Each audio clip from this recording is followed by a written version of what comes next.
MBL Midwest Division champions, Minnesota Bulldogs. It's that time of the year, playoff basketball. The high schools will start their playoff runs in the next week.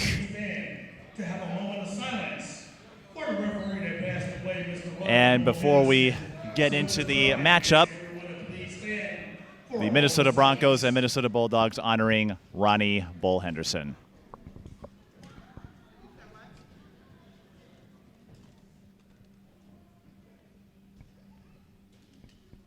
All right, thank you all.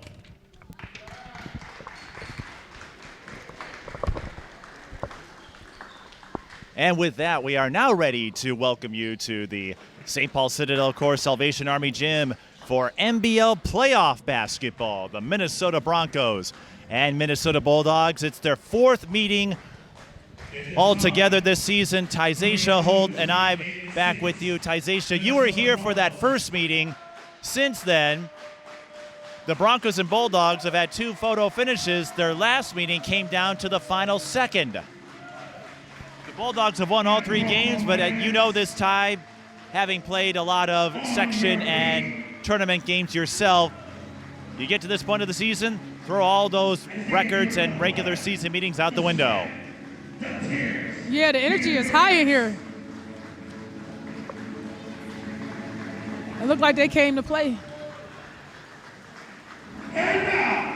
Well, Minnesota, I have to clarify, the Broncos and Bulldogs, they're both Minnesota teams. They're introducing the Broncos first.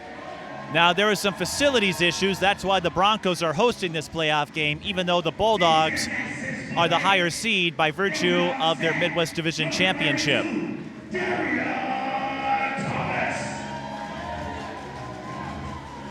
So, the Bulldogs won how many times?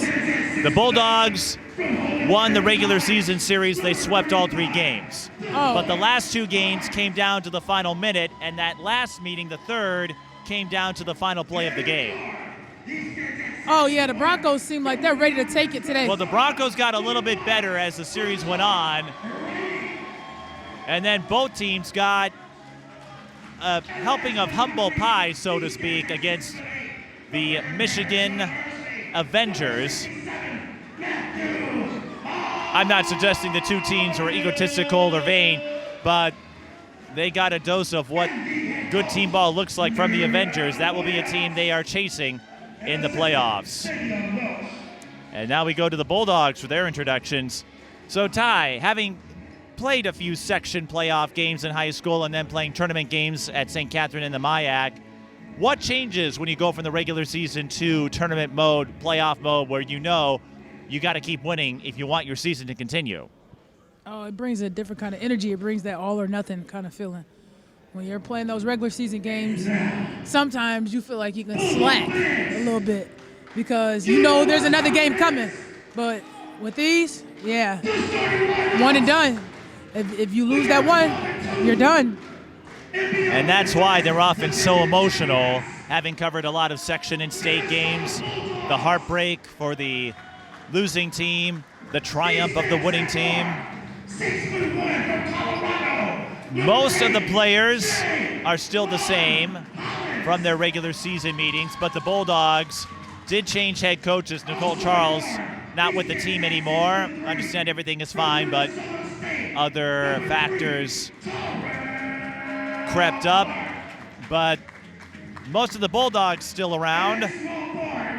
And looking at the starters for this Tyzashia, Latrell Love, and Matthew Hoffredding, to me, I think that's going to be a big battle down low. Matthew, he can tear it up for the Broncos, and Latrell Love, one of the emotional leaders for the Bulldogs. Whoever gets the edge in that matchup, I think, could get that upper hand first. And you know this in one-and-done playoffs, getting that early lead can be quite helpful. Oh, yeah, you don't want to be the one playing catch-up. You don't want to be the one playing catch-up, especially in a game like this. The head coach, Jason Welby, and associate, Jake Will. Of course, if you do stumble early, this is the second time I've been name dropped today. If you do stumble early, you do have one benefit at this level, the NBA length quarters, 12 minutes, as opposed to a high school game. That means you have more time for a comeback. Yeah. Especially with a 24-second shot clock. So the starters, it's Terrell Clark, Jalen Hollins, A.J. Wilson, Latrell Love, and Akeem Kubi for the Bulldogs. The Broncos will start Rashad Rainey, George Alhag, Darian Thomas, Decoy Hines, who was with the Bulldogs last year, and Matthew Hoffrening. If the Broncos win, they would go on the road, and then we would be done, for our knowledge. If the Bulldogs win, we'll have one more game next Saturday at the High School for Recording Arts.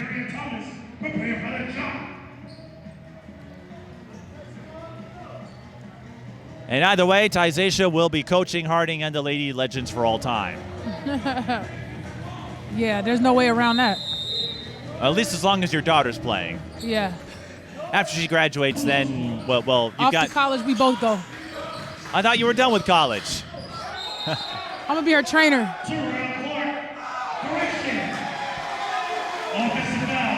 Charge was called on the Bulldogs. Terrell Clark barreled into the lane. We do have the restricted zone in play, but the Bulldogs getting established, I should say the Broncos. I knew this would happen. That's a crazy first play.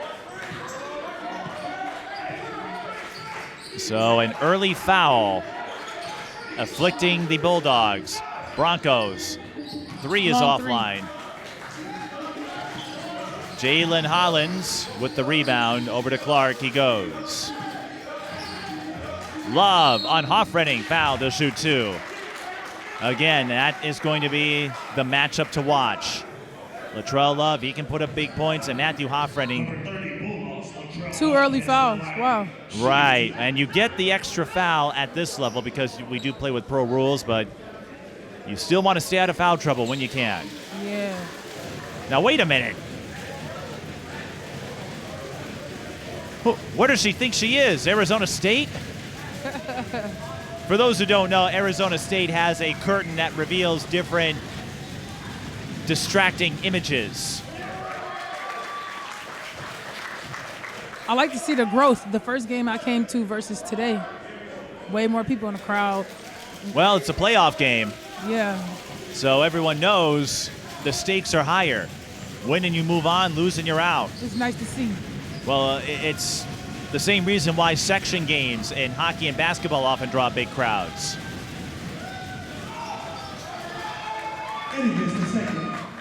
Two for 2. Well, Latrell Love gets us on the board with the pair of free throws.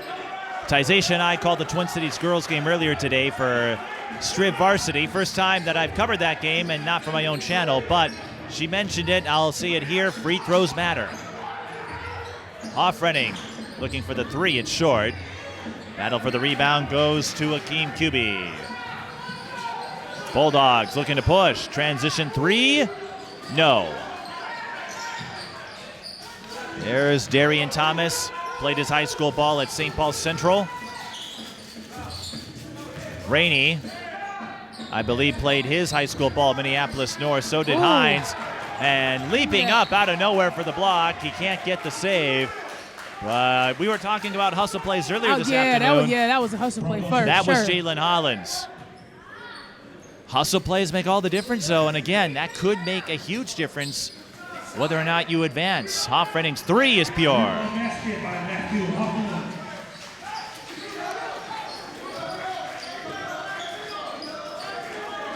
Just underway. We can't pick up the dribble that early. Especially in the backcourt, right? Backcourt, yeah.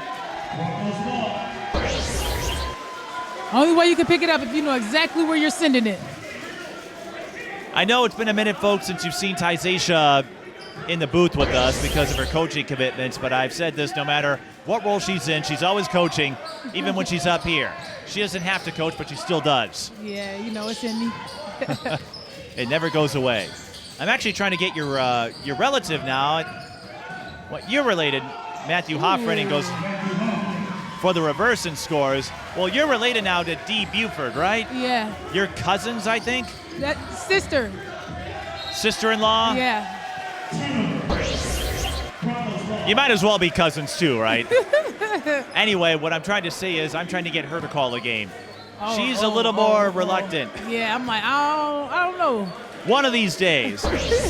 Her husband, Teron, once said that he was hoping I wouldn't ask her to call a game.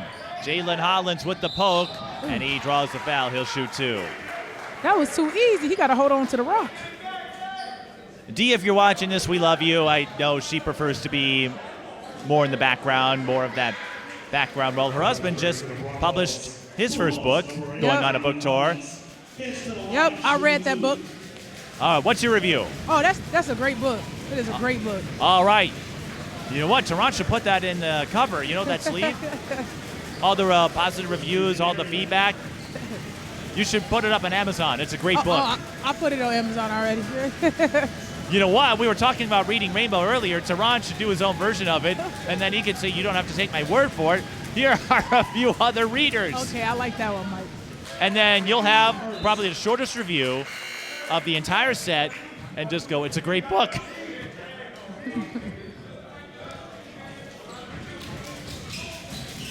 We're in a playoff game, and my mind is already wandering to Teron's debut book. I should hit him up for an interview. Oh, yeah, you should. All right, Ty, can you help me with that? Yeah, I got you. Because you have the family connection. I don't. I'm just the annoying broadcaster. I got you. I'll be texting you in 5 to 7 business days. Well, Jalen Hollins texting a couple of free throws to make it 5-4 in the early going. Rainey steps into the 3. It's short. Rebound, tipped, and picked up by Hines. Off Renning. Yes. Oh, yeah. Okay. He's Off 3 for Renning. 4 from the floor right now. He has all 7 points for the Broncos. Clark, high off the window, but can't put it down. Now an offensive rebound for the Bulldogs. He's got to go up and down with that one. Off Renning gets the rebound. The Bulldogs, believe it or not, Ty, they're looking for some redemption. Last year they lost in the first round to Grand Rapids. And Rashad Rainey leans into the layup. So the Bulldogs have a little more motivation. They want to get past that first round. The Broncos, they would love to play the spoiler. Off Renning with the takeaway after QB was harassed at the high post. Off Renning, they'll go and swing it over to Reggie Rogers. His 3 offline, but he draws a foul on Love. Is that at the 3? We saw a couple of those earlier today. I see the 3 fingers, so it was a late foul. We did. For Minneapolis Washburn, it led to a few free throws, and the Millers winning their first Twin Cities game in forever.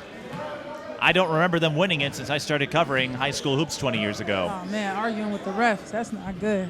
That usually doesn't work out. Well, we didn't hear him say, call the effing foul. Yeah. Like we did from Amani Crump. I don't know how many of you cross over from high school viewers to MBL, but we had a front row seat behind the benches, and we could hear everything. Yeah, we could.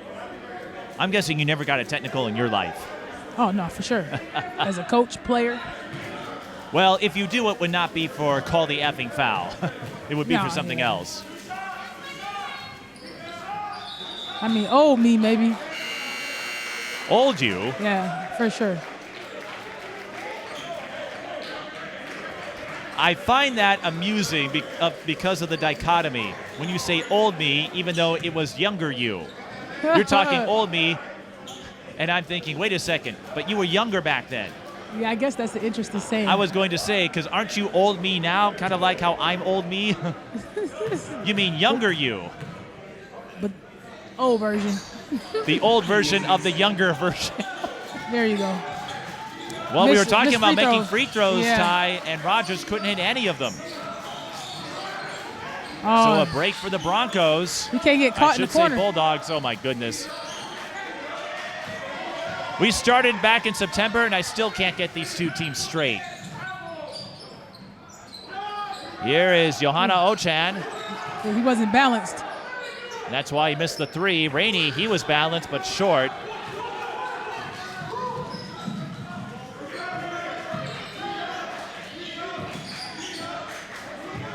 Underneath, it's QB. The hesitation blocked, stays with it. He draws the foul and will shoot 2. Bulldogs number 32, Akeem Kubi, heads to the line, shooting 2. By the way, John, how are you holding up? Because I realize we've thrown a few references your way already. It's on Let's mute. see if he can calm down and make his free He's throws. well, you should always put me on mute, folks, if you're watching this. QB at the line will try to bank a couple of free throws. And Ty, we're already seeing an early discrepancy in the free throw shooting. Broncos 0 for 3, and the Bulldogs have yet to miss. Now the Broncos are in front, but that could be a stat worth watching. Yeah, that could turn the whole game. Free throws. Well, my classic example, you might be a little young for this, Ty. 2008 National Championship, Memphis and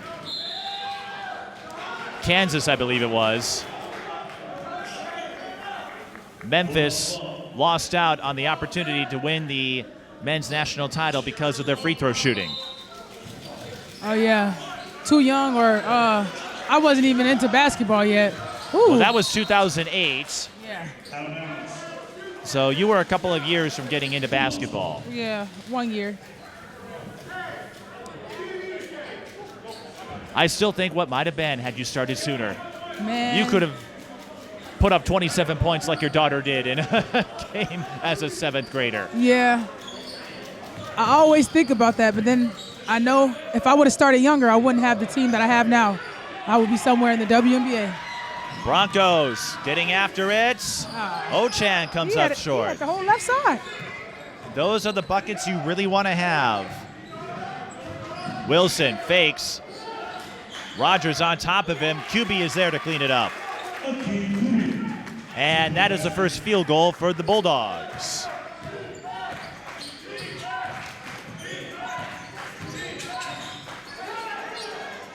Another 3. This one's short as well. Well, Ty, you're right. You probably would have made the WNBA, and you never would have had to put up with me.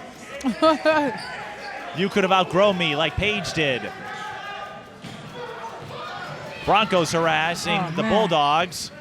And Rainey will bring it up. Hoffredding, Hoffredding was calling for it, but the ball pinballs back to Rainey. Oh, my God. That's twice. Rainey could not spot up Hoffredding. Yeah, that's a 2-on-1 right there. You got to spread out, make the defense choose who to guard. They too close together, he can guard 2 at one time. I never thought about that, but that makes perfect sense. I often hear about spacing in terms of your formations and your sets, but yeah. I'll have to save that one, Ty. Oh, please use it. You probably tell your players that all the time. You probably told your Harding Knights that in the JV game earlier today. Space out so that one defender can't guard you both. Yep. You got to choose. Well, Reggie Rogers. Didn't he draw the foul? Yes. He was passing it, though. What? He was trying to pass it. That's why I'm confused. I saw the foul signal go up, but I didn't know if it was a shooting foul or not. You thought it was a passing play, and the officials say it was a shooting motion. I don't have a way to review it, folks, so you'll just have to go with it. Reggie Rogers. He was definitely trying to pass that. Reggie Rogers, though, having a hard time knocking down his free throws. Make your fouls, as Scott Van Pelt would say. Oh, man. And I usually don't see such a slow start. Rogers does get the back end, but I usually don't see players miss 4 in a row. Haymore, extra pass to Wisdom Kamuto.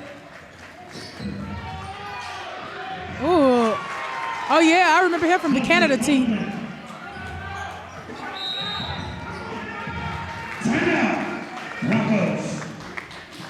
I saw that 2 days ago, Ty, Providence Academy and Monticello both employing the quick score after scoring a moment earlier. You get the bucket, get the steal against the unsuspecting opponent, put it back in, and just like that, the Bulldogs now lead 11-10. That happened so fast, I didn't even see it. Yeah, that did happen real fast. This is why Tyzashia's here. She caught it. I would have completely missed. But what can that do for a team? I know it's still early, but you get a score, and I do think sometimes that creates the best opportunities to spring a trap because everyone is letting their guard down for that moment. Oh, yeah. And then once you do that on the defensive end and get that steal, you got the other team frazzled.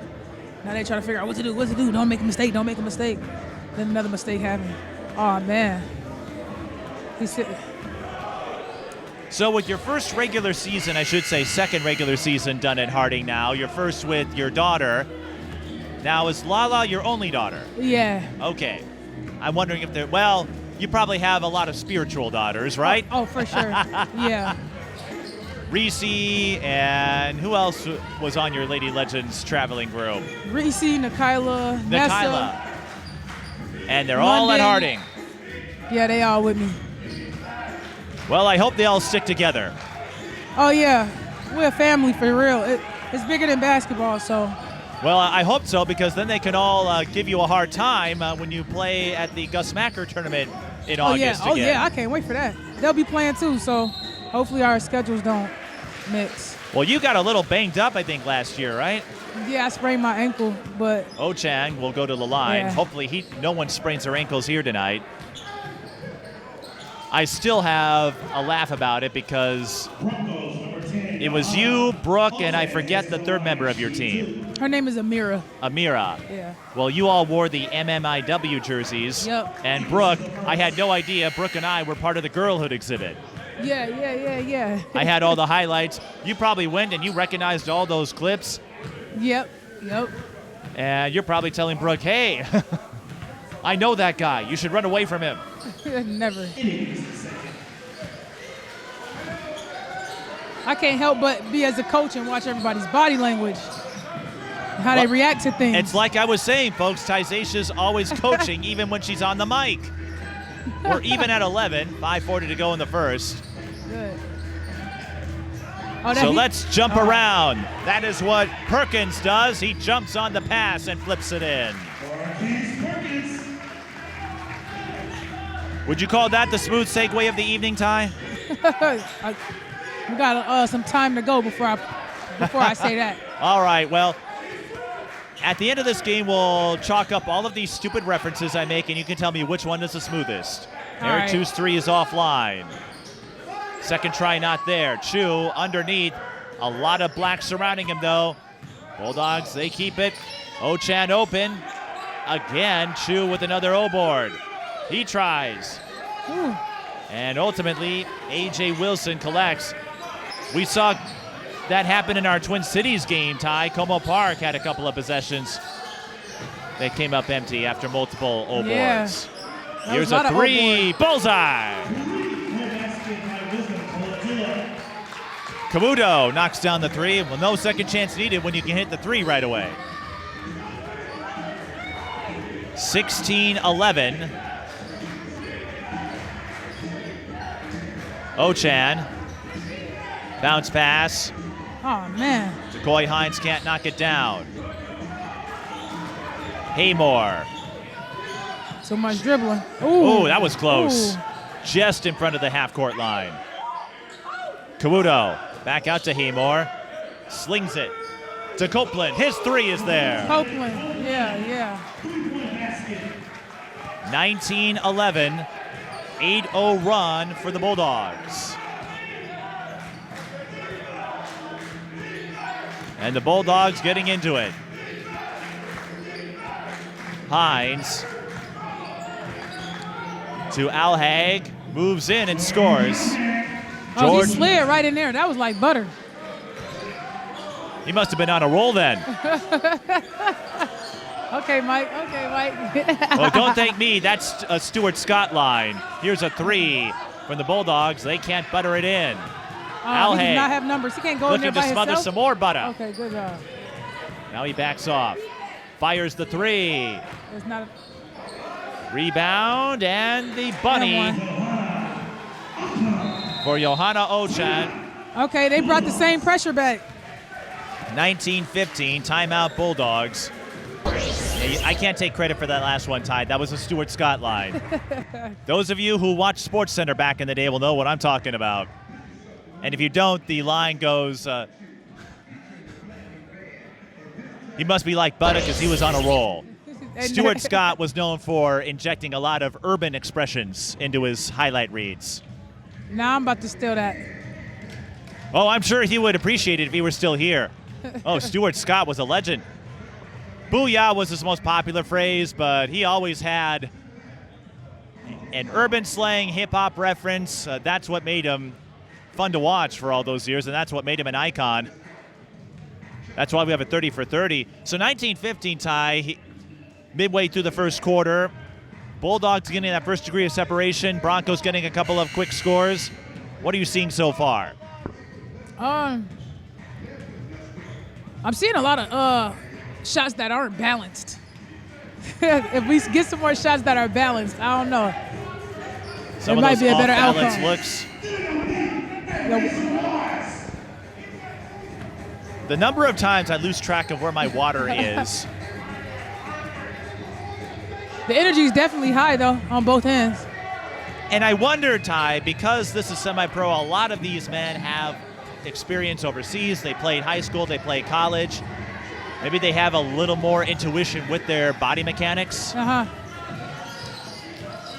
It's still not can easy you to pick make it an up? off-balance Can you pick it up? shot, but I think at this level, as we get Haymore, three ball, corner pocket. That looked balanced to me. Oh, yeah, that was definitely balanced. E.J. Haymore, he's good for a Control. 3 or 2. First round of the playoffs. Hoffredding with the answer. It goes off the back iron. The tip-in not there. Bulldogs zipping down court. It is Love with the finger roll.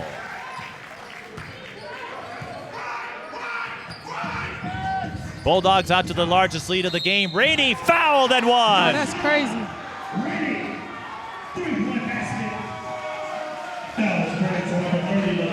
That's crazy. What were we talking about earlier today, Ty? Fouling a three-point jump shooter. Yeah. I mean, I don't know if I agree with the call, but Well, whether or not you agree with it, I just don't see why you would put yourself at risk like that. yeah. Fouling down low is one thing, but fouling from the perimeter, from the key. Now Rainey can make this a 4-point play and give the Broncos a big helping of momentum, but they miss another one. The Broncos now 2 of 8 at the line. The Bulldogs 5 of 6. Go ahead. Favorite thing to say is ball don't lie. Well, I won't say whether or not that was a foul. That's not my place. But I will say this. Oh, there's a push-off. Oh, Kubi stepped out of bounds. I will say this, Ty, the Broncos 2 of 8 at the line. That has to change if they want to work their way into a second round playoff visit. woo. Thomas, the skip. Inside, off-running. Finds Thomas on the tip-in. Another foul, this one on Terrell Clark. And both teams out of fouls to give for the quarter, so this should mean free throws since that was a loose ball foul. No, it was Clark who drew the foul. Ayers got tagged for it. I stand corrected. The way it looked, I thought Clark was the one who made contact first. But now you know why I'm up here. Me too, Mike. I won't even want to be a ref. Well, actually, I did before, and then I quit. Not your thing. No, I was arguing with the crowd. You were arguing with the yeah. crowd.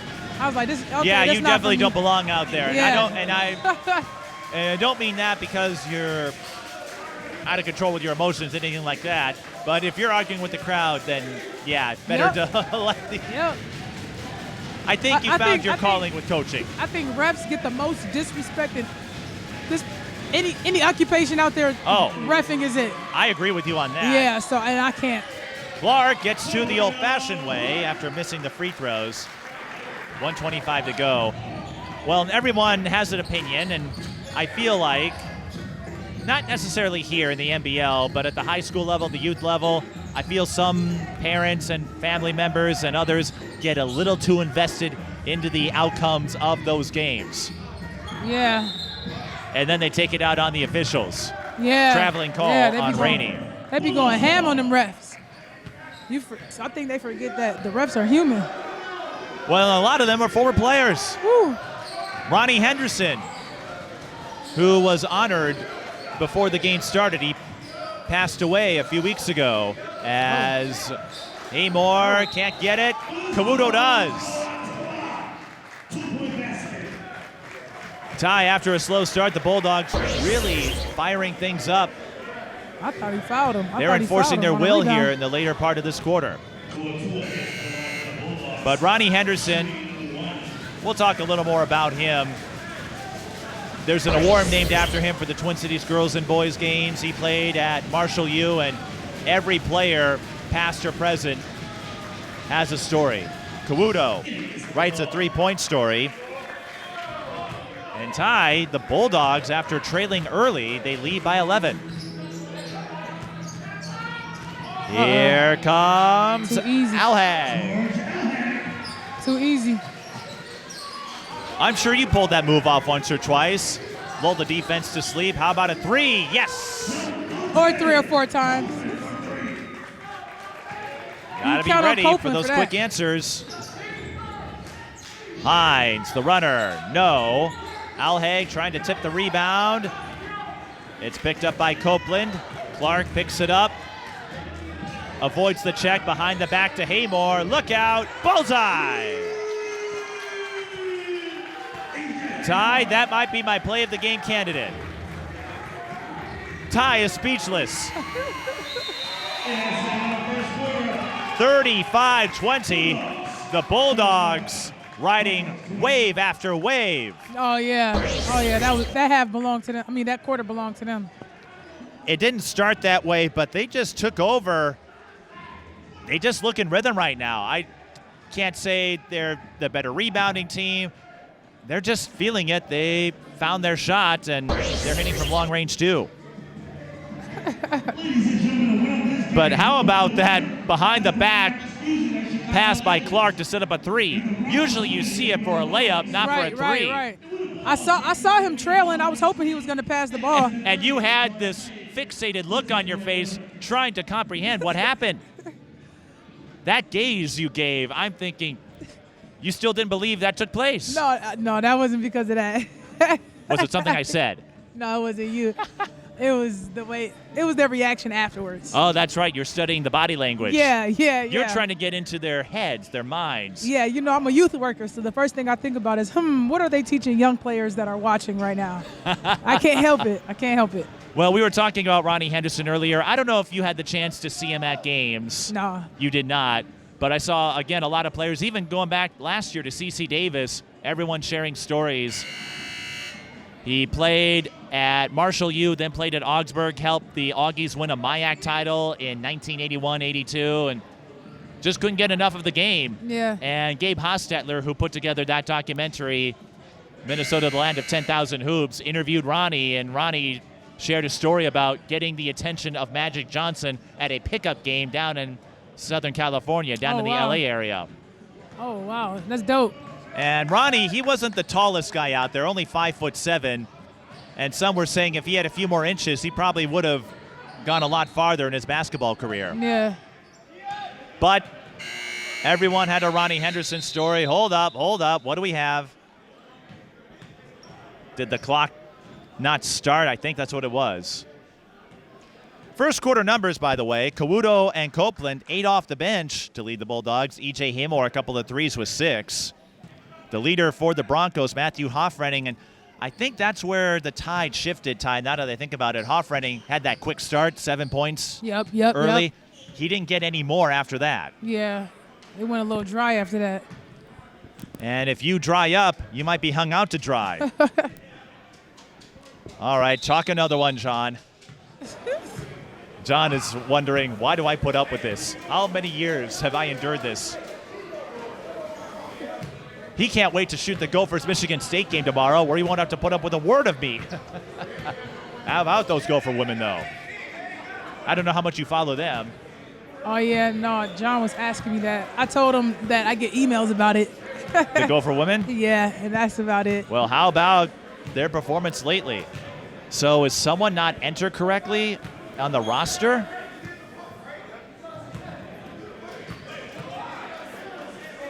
I think that's what happened. So this is a bench technical. And Al Haig will want that one back.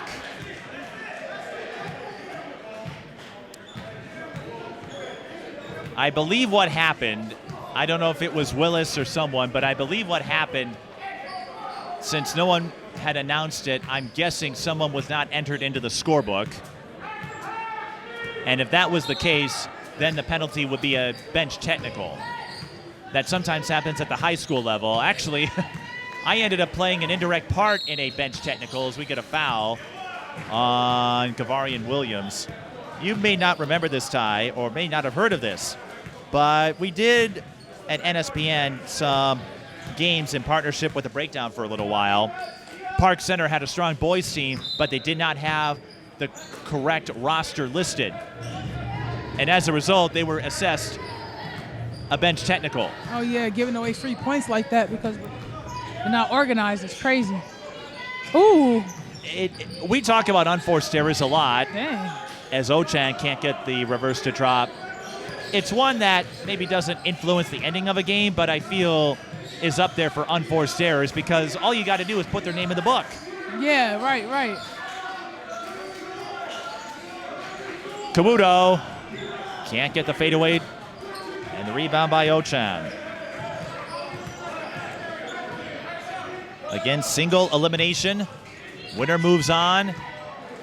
Loser is done.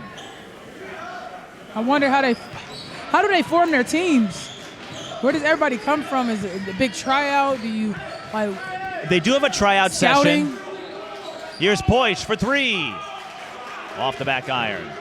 I believe they have tryouts. You'd have no trouble on the women's team. I think you'd ace it in a heartbeat. That's the plan. Maybe Brooke will want to join you. Oh, yeah, I probably should I did tell not her. realize she was a Division I athlete herself. Oh, She yeah. went all the way from D3.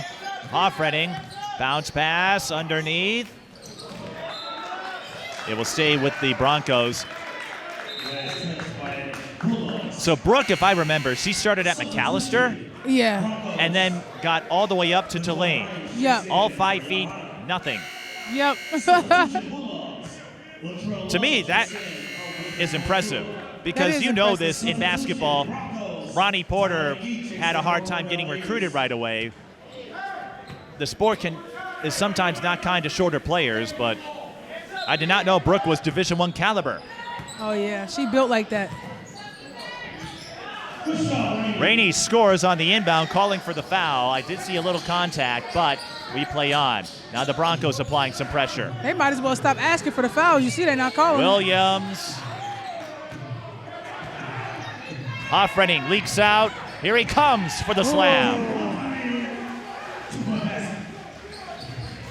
Or as POD would say, here comes the boom. Haha, how you like me now? Love looking to answer that question. Williams is there to trail. To your question, Ty, I do think players, they get into it a little more. In the moment, you're running on adrenaline or whatever it is that makes the motors of men and women go. And when you don't get a call that you think you should, what's the first thing you do? You want to vent. You want to let off some steam because you really want to win. Yeah, I guess so. I'm not saying you should argue with the refs, Yeah. but that's probably what happens. I've never seen this I've never seen that delayed before either. so that Williams can adjust his bob. Is that what it is? Nah, I think it's just his ponytail, a Or bun. a ponytail? Yeah. I wouldn't know. I can't sport one. I mean, I could. It just wouldn't look all that great because I look like Jean-Luc You Picard. need some extensions. I'm going to need more than extensions. I'm going to need hair transplant. I'm going to need Rogaine. I'm going to need everything.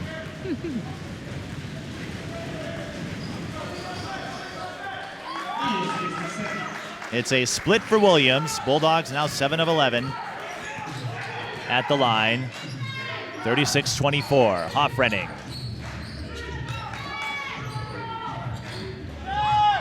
Tyler McGee missing the three. Kubi with the rebound. On the other end, Poish knocks down his first triple. Man, they got to learn how to get back. 39-24.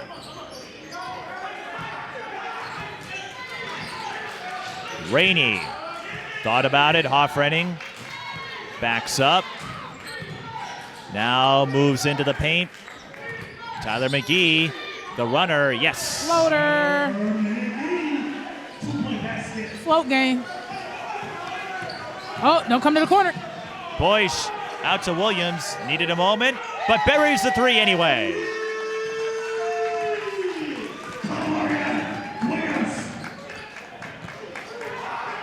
Ty, if you can get past that press, there's a reason we call them press breakers. Rainey, long three, it's there.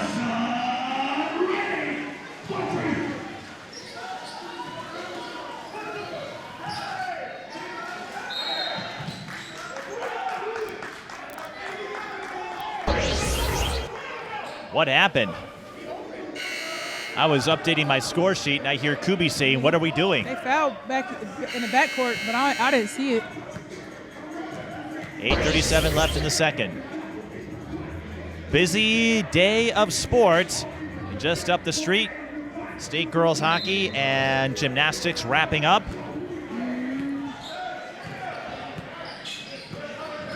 Whoa, whoa, whoa. AJ Wilson called for traveling.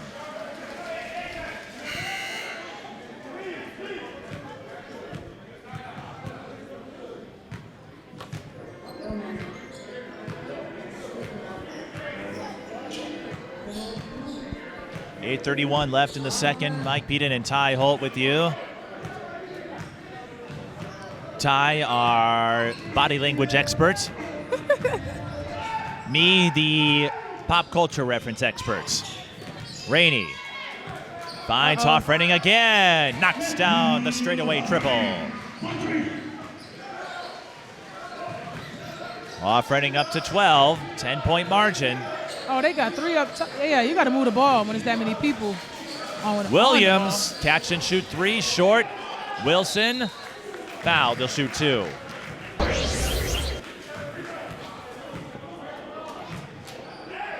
And again, Ty, the Bulldogs getting that opportunity because they're able to get through that press. Yeah. It can be a high-risk, high-reward strategy.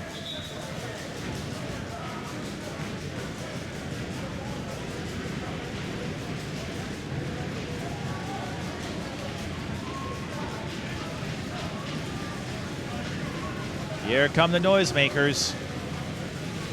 Actually, Ty, I figured this out. Maybe next time, because Dee's a little more shy, maybe we get Brooke to join us for a game. Oh, yeah, Brooke would. Brooke would do that. I like those noisemakers. We got to get some for Harden. Well, your head coach, David Iverson, was talking about starting an association. Maybe you could start a fundraiser to get noisemakers. Nah, maybe somebody's just going to give it to us. They're just going to donate it to us for a good cause.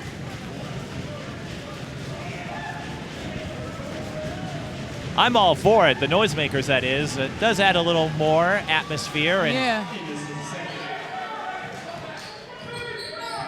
It's not a chant that makes you cover your ears.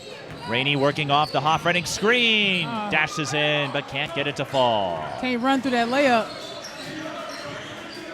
Bulldogs on the move. That's Willis. Hacked again.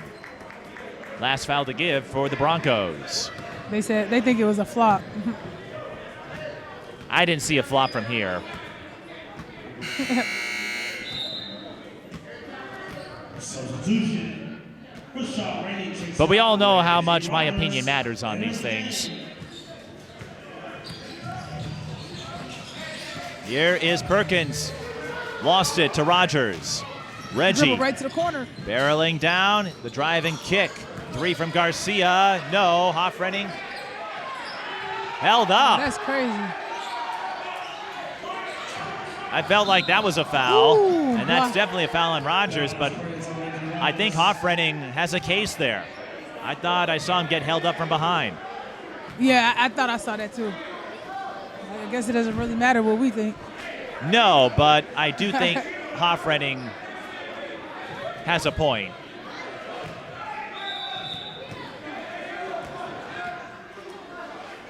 Bulldogs in the bonus, so 2 free throws the rest of the quarter, and a big chance tie for the Bulldogs with this much time remaining, 7:23.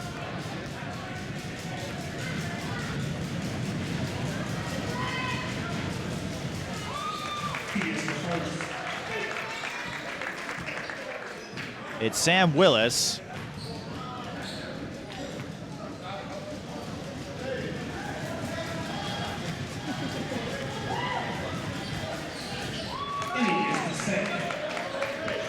Bulldogs now 9 of 15 at the line. That's 67%, but that's a lot higher than the Broncos, who are 2 of 8. Mike, you don't even know what you did with that one. I am well aware of what I just did. Sam Willis well aware of what he's about to do, and that's score on the fast break. Let me rephrase that. The Bulldogs are shooting 6-7% from the free throw line. The Broncos shooting 25%. There's 6-7 for the Broncos, scoring on the finger roll. I sometimes still wonder if Matthew Hoffrening realized what he was doing when he chose the number 67. I know, right? A year ago, not a care in the world, but Yeah, right now, although the 6-7 phase seems to have subsided, at least from what I can tell. Not so much where you work? I'm a youth worker, so I hear. And they're still doing 6-7? Yep, from all ages. Juggling? Well, all your kids who will watch this game can do the 6-7 dance when they watch this game and hear me make another 6-7 reference. Reggie Rogers, that did everything but go in. Don't have numbers. You don't have numbers by yourself. Perkins zipping down court and squeezing it through. Perkins playing anything but 0. Jose Garcia. Defense. Hoffrening again. Ooh. Charge on the Broncos. That was Jalen Hollins absorbing the contact. If I remember right, Ty, your number was 45. Yeah. All the way through. All the way through. No real 45 jokes, are there? Nah, 45. Well, yes, 45 TV, yes. But that doesn't have the same national connotation as 67. Nah. Perkins finds Love underneath, but an offensive foul the other way. Hoffrening taking the hit. Oh, getting your foot placement and taking a charge, man, big. How did you feel when you sensed a charge was coming, when you were positioning yourself and anchoring yourself to take it? No, I ain't take many. You didn't take charges? No, I did not. What was the matter with you? Jose Garcia with a pump fake. And the jumper. On the other end, another quick response from the Bulldogs. Jalen Hollins off the feed from Perkins. I can't believe you never took a charge. Nah. And if I did, it was on an accident. What were you afraid of? Were you afraid someone would knock your braids out or something? Or Were you afraid someone would knock out your shoe like that one St. Catherine game where you had to play without one? I'm like, no, I ain't wear braids, but I'm coming up with silly reasons here. I wasn't educated as much on charges as I am now. Them. Yeah, it just didn't click to me. Here's Perkins, who is educating himself on the art of the off-balance J. Plus, I just don't want to be knocked around. I don't know. Looking at you, Ty, I don't think you could get knocked around easily. Rogers maybe that's why I three. didn't take any charges. Off-Redding, strong on the runner. Bulldogs up by 16, 52-36. Bulldogs need help, and they get it. Oh! I say this a lot, Ty. You just saw on that play how one little slip-up can mess up an entire play. The errant dribble. They had to find help on the perimeter, and everything just went kaput. Arguing with your teammates on the floor doesn't show anything good. When I see that as a player, if I see the other team arguing, then I know we are. Then you know you've got them beat, right? Yeah. That's what I'm you like, want. Oh, it's y'all against y'all and me versus You want y'all. them to get angry at each other. Yeah. Off-Redding, another straightaway three. This one clanks off the back iron. Black better Rogers rebound. dashing forward. Here's Al Haig. Off-Redding. They better box him out. Matthew Hoffredding turning into Mr. Clean again. And you're right, Ty. If you don't box him out, he's going to get rebounds all night long. Just like Lionel Richie. What a skip. Wilson will shoot two. Hollins.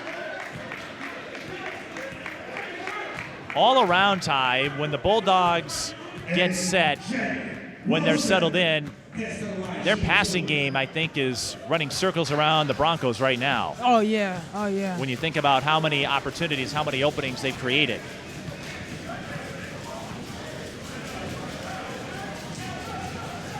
So free throws for A.J. Wilson.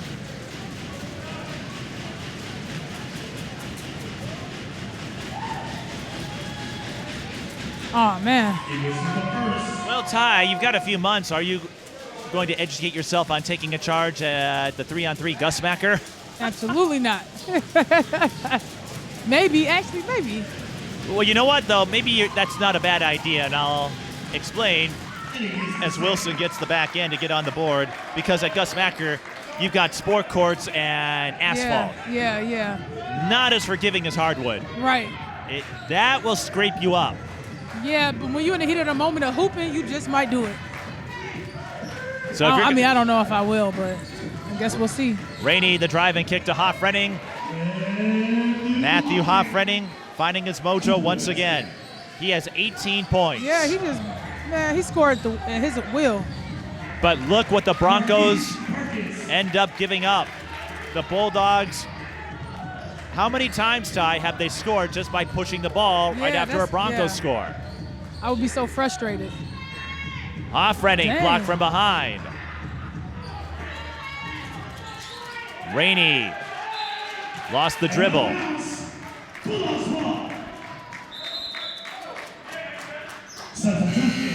Thomas will check in. They have 6 on the floor. Oh, okay. Now Hoffredding went checked out. He's going to take a breather. Although a treacherous spot perhaps with 3 minutes to go in the second, he is the biggest catalyst for the Bulldogs, I should say the Broncos, with 18 points. It will be imperative for the Broncos. Now it's Latrell Love playing a little Mr. Clean. Look, not getting back. And now this is turning into Bizarro World. So Love getting the putback. Reggie Rogers with a quick answer on the other end. Oh, good pass. Wilson. Good pass. Count it. I was looking around for a second, Ty. I didn't see a signal. I thought there might have been an offensive foul, but instead it's a three-point play chance. Yep. And the Bulldogs not allowing the Broncos an opening. That being said, the Broncos, we've seen some comeback magic from them before.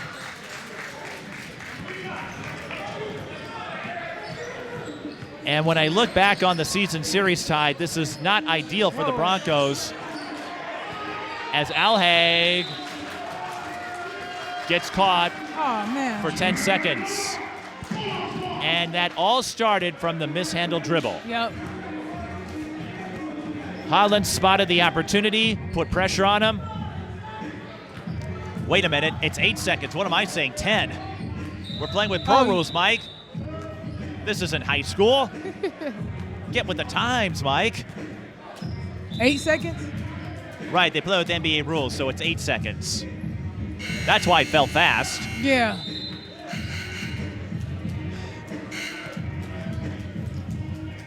I don't even watch the NBA. I didn't know it was 8 seconds. Well, it's the same in the WNBA, too.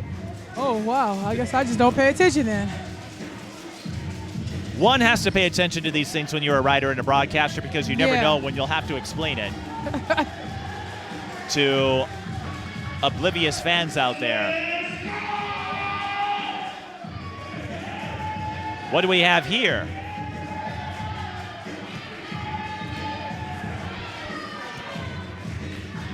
Another discussion among the officials. Gary Lowe, he's the coordinator. He also is the coordinator of officials for various high school and college conferences around the Twin Cities. Love. Whoa, whoa. Doubled up. Bulldogs swing it over to Hollins, who knocks down another triple. They definitely share that ball. Ty, I really think this is a danger zone for the Broncos, because in the prior two meetings, the Broncos built up a big lead. The Bulldogs would get a comeback. Oh, no. Rainey will have a chance to score at the line. But that third meeting, the Bulldogs fought off a 13-point deficit in about 4 minutes. The final 4 minutes of the game to win it. Now you are trailing by 21 against a team that beat you twice through a comeback. That's going to make it a whole lot more difficult with a playoff advancement at stake.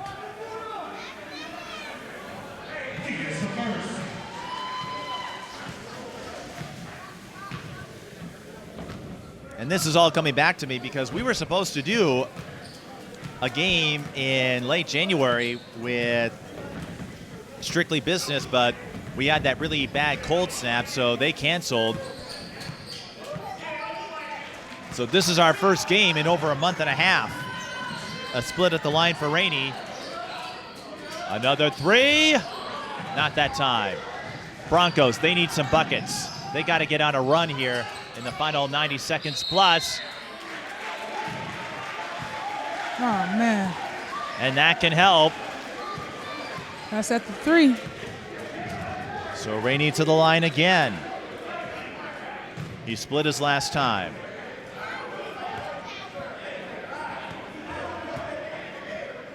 Yeah, he ain't mean to do that. He even tried to save him from falling. But hey.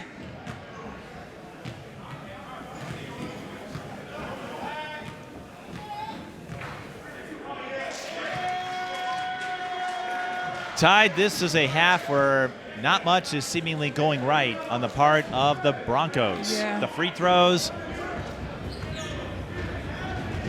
and just getting out hustled.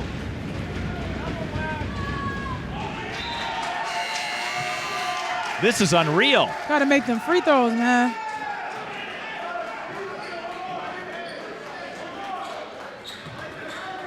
I'm not used to seeing the Broncos struggle like this.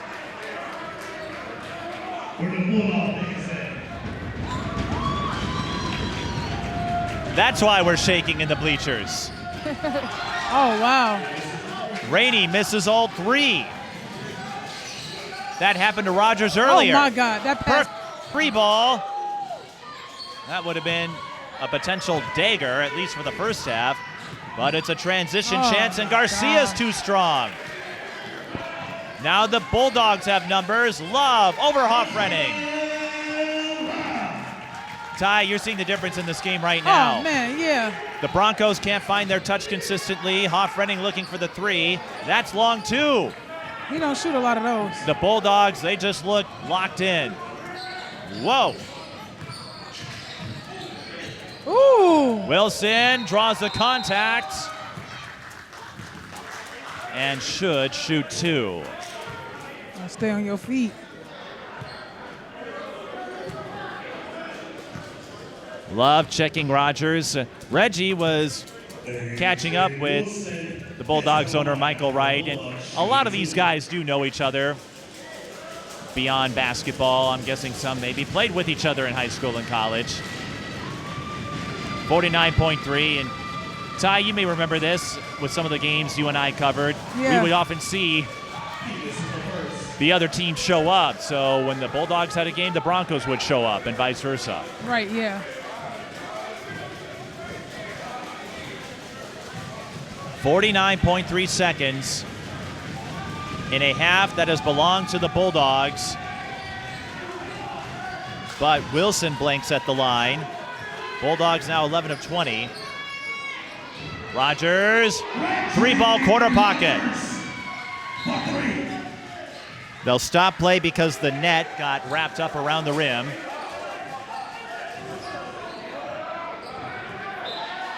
Big break for the Broncos, though, when they needed it most. 17-footer. Over the backboard it goes. Well, Ty, here's a chance for the Broncos. They can't get every point back, but you get a score here. Yep. You'll feel a little better going into halftime. Yeah.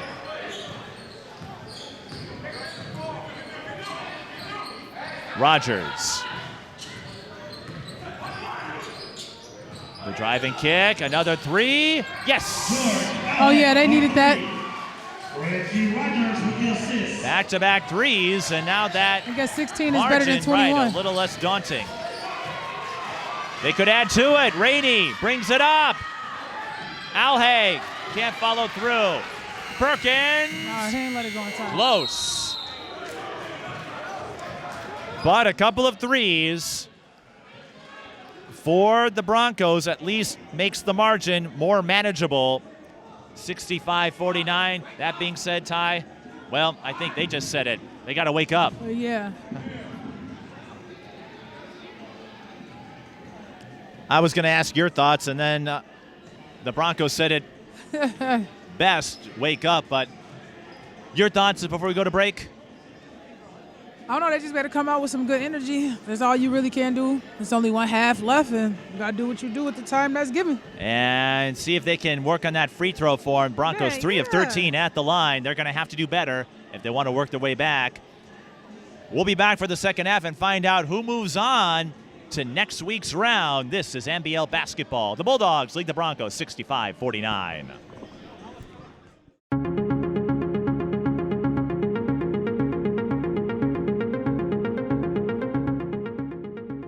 Women's basketball has been around a long time, and we've had so many opportunities, and now we're just continuing to get more. Susan Shudley makes a great move.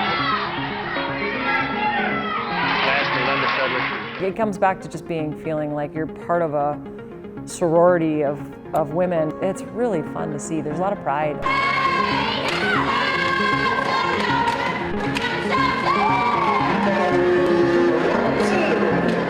The 90s, late 90s, we was pumping out great women's basketball players, and still to this day, we're still there.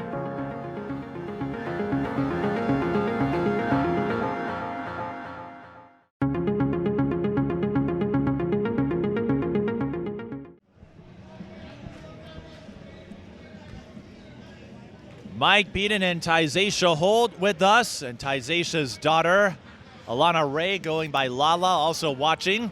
Maybe one day she'll grace this court, and a few others. But right now, it's the Bulldogs gracing us with some high-octane basketball, 65-49, the lead heading into the second half. Tyzashia, this is insane. The Bulldogs, nobody has more than 8 points, and 4 of them have 8. Latrell Love, Marquise Perkins, Wisdom Kabuto, and Vontae Copeland. But another thing, Ty, 12 players for the Bulldogs have scored. Oh, wow. Nobody in double digits yet. No, but when 12 score, Yeah, that's cool. what do they say? The sum is greater than the parts? Or the sum is greater than their parts? On the Broncos side, Matthew Hoffrening, 18 points, 11 in that last frame. Rashad Rainey with 11. George Alhaig, 7. Reggie Rogers, 6. But, Ty, when you have that much balance, 12 players on the board, nobody with more than 8, that is really tough to neutralize because who do you go to? Who do you guard? Yeah, that is true. That make it a little more harder for the defense. I feel like that's often harder to have a balanced team, and that is a disastrous way to start the third. A turnover. Kubi can't hit the 3, but Hollins is there for the O-board. Now Wilson gives it a try. Short. So no harm, no foul on the Broncos, but if you want to make the playoffs, you can't be turning it over like that. Oh, yeah. I should say if you want to advance in the playoffs. Right. Bulldogs, Midwest Division champions. Broncos, 8-6 in the regular season. Hoffrening out to Garcia, faking the 3.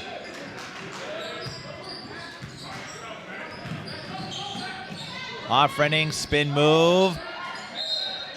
Gets fouled as the shot clock was winding down.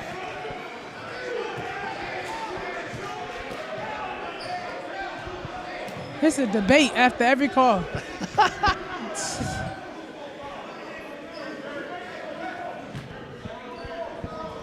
I don't think we'll ever have to worry about Lala doing that. Oh, no, yeah, she just better hoop. And we are not suggesting, players who are watching this, that you do not advocate for yourself. It's just knowing when to engage and when to move on. Yeah, yeah. And it's not, sometimes not what you say, it's how you say it. Precisely. And when an official makes up their mind, you're not going to change it. Yeah, exactly. They're happy to explain it, but we saw that earlier today again in the Twin Cities game with Como Park and Washburn. Hoffrening at the line.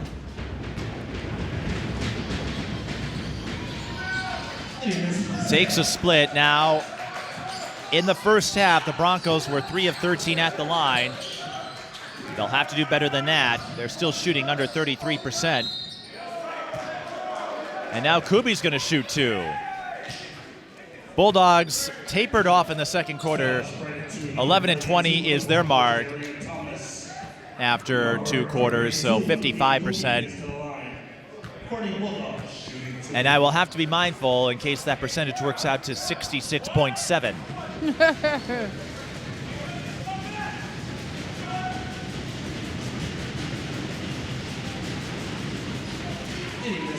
If you're wondering, I do this in my head, so when you have a number that results in an infinite number of 3s or 6s, I just round up or round down. Yeah, yeah. And that's what led to the 67 or 6-7 reference unwittingly. Kubi knocks down the back end, so both teams trade a couple of splits at the line. 16-point game, 66-50. Can't pick up that ball in that corner. Sideline. Darian Thomas, short on the 3. Look who's there. It's Hoffrening. Blocked by Wilson. Now the shot clock should have reset because the ball touched rim, yes. Terrell Clark, I don't know if he realized, the ball did touch the rim. Yeah.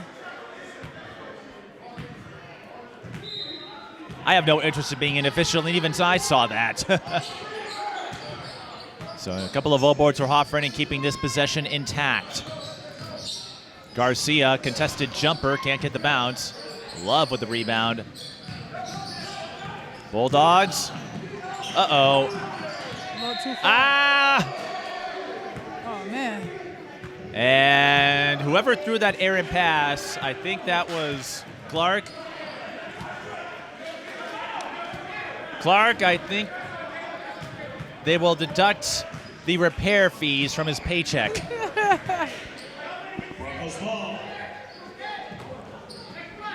On the other hand, Was that a joke, or do they actually get paid? a little of both, maybe. I was going to say, on the other hand, maybe Clark just wanted to remind us how much he lights up the room.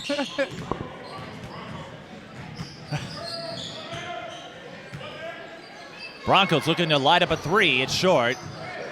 Hoff-Renning gets after it. And Alhaig, no. Wilson retrieves. Hollins finds Kubi. He'll launch a 3. It's not there.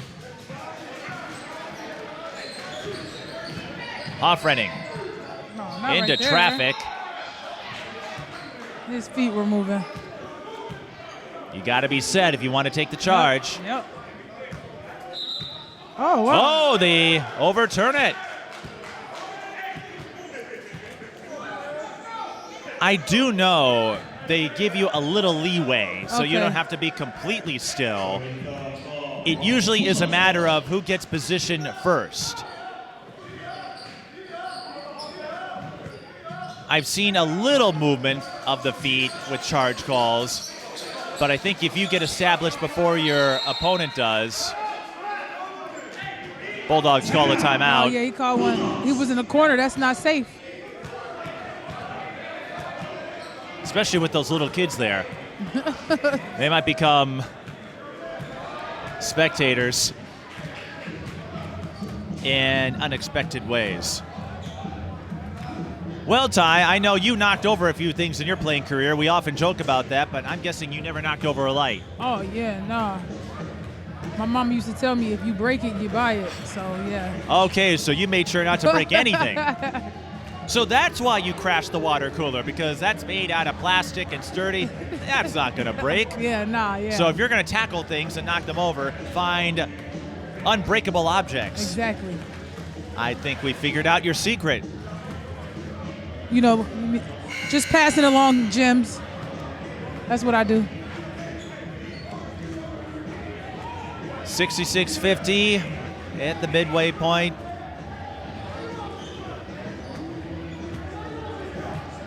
And what does the coach in you see, Ty, as we make our way, 9:48 left in the third? Not a whole lot of separation. Both teams have traded a couple of points here and there, but it seems like we're in a stalemate that could be key, whoever gets on this next run. There's a foul on Clark. Just what are you seeing, Ty? Because we're at a stalemate. Both teams are trying to find their lane. And I feel whoever goes on a run here, that might have a big influence in deciding this one.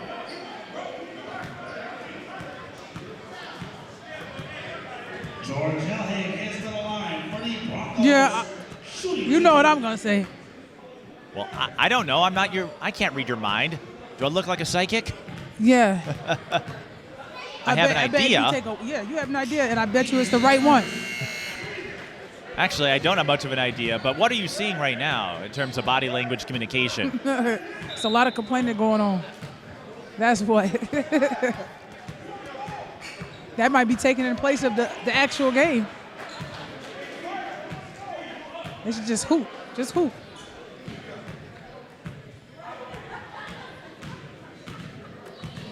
Alhaig missing the front end. He has 7 points.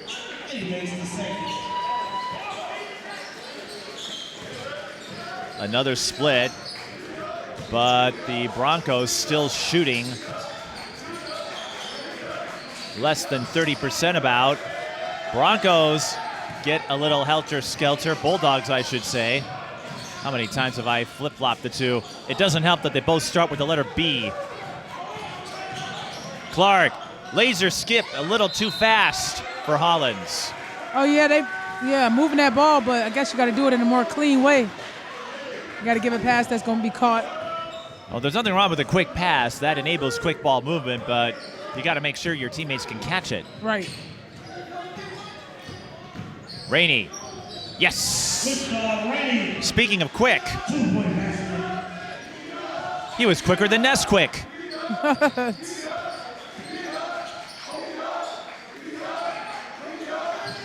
66-53. Love in the low post.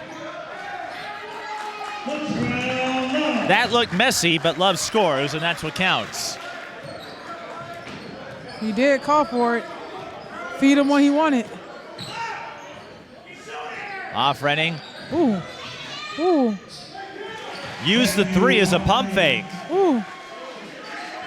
21 for Matthew Hoffrenning. Okay, Wilson. 8 seconds. Uh-oh. I thought the Broncos had the Bulldogs wrapped up in that possession. Love goes underneath to Wilson, and he's too strong. Uh-oh. Big chance for the Broncos. Rogers driving kick. This would be huge. Bullseye. Down 10. It was once 21 deficit. It's now down to 10. Timeout, Bulldogs. Will the Broncos flip the script and play comeback Warriors? 68-58 tie. What are you seeing now? Are they working together now? They're finishing layups.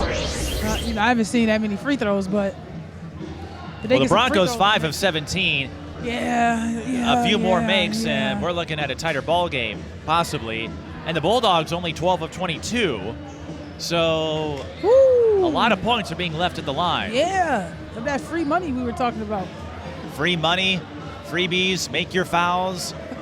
There was a reason when I was a Lynx beat writer, and even as a broadcaster, I always harp on free throw shooting. Yeah. I'm not expecting every player to go Elena Deladon on people and shoot 95%. But it's one of those intangibles that you don't need a whole lot to work on. You don't need other people necessarily with you. Yeah, that It is helps. true. It does help speed up the rebounding. But you never know when it will add up. And so I encourage players of every level, work on your free throw form. We shoot 100 free throws after practice, so I get it. Shoot, and if there's something off with your arc, your form, see what you can do to fix it. Because I remember a year ago, Como Park, for example, Micaiah Kenny, who's playing at the JUCO level now, but had a really hard time making free throws consistently. There were some trips where she had a hard time touching the rim.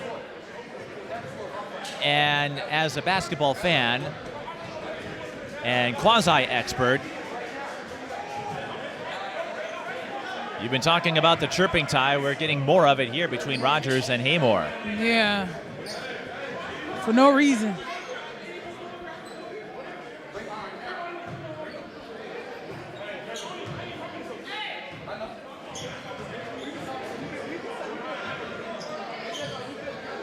Okay, Reggie's saying we're good.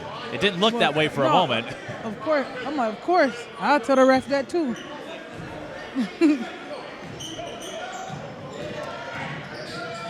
Well, there was this weird stoppage, and I think that's what led to the conversation. We've been privy to a lot. Rogers knocks it away from Haymore. Hoffrenning zooming down court again. Will shoot 2.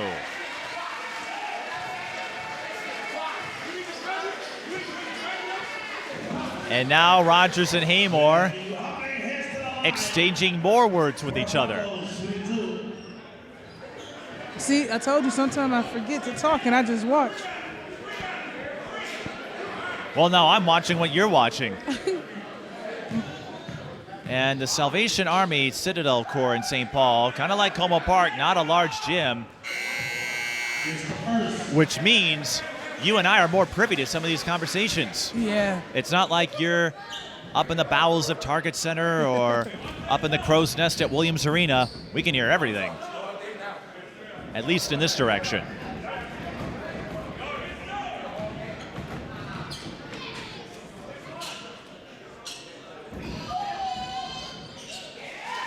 So as Haymore and Rogers exchange more pleasantries, Hoffrenning makes this an 8-point game.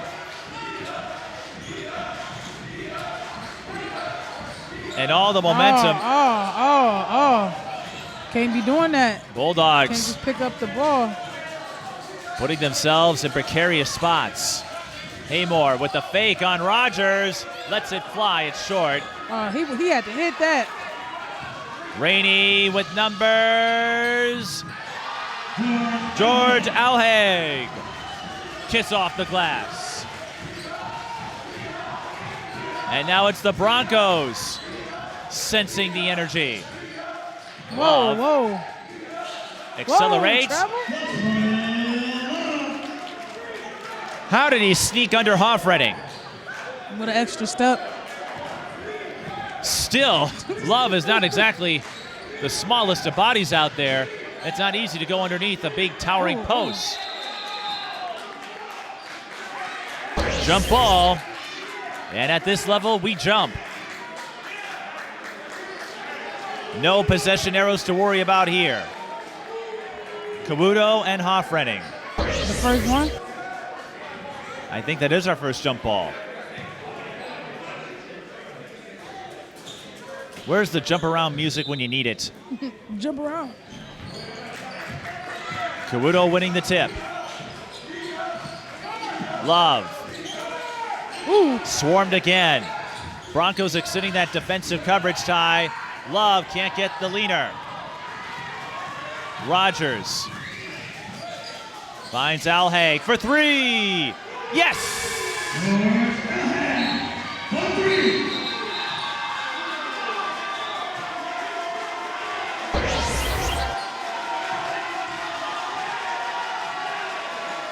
Here we go. Here we go.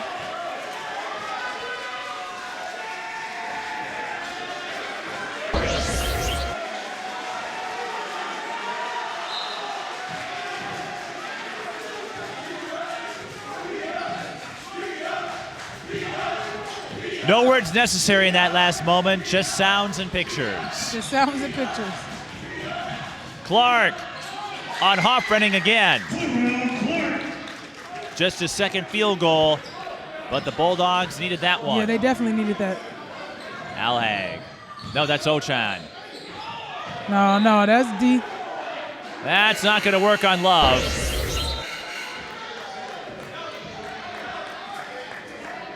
Ty, at this rate, I might turn into you. I'm so entranced by No, we both can't the do body it. language. Oh, yes. Oh, yeah. John may have to start calling the game. Yeah, we might have to switch. Hoffredding. Oh, Oh. had Chu, but the pass ping-pongs off of him. Ooh. Clark with numbers. Glasses, where his glasses go? The fake. The three. Off the rim. And Clark called for the foul on Rogers.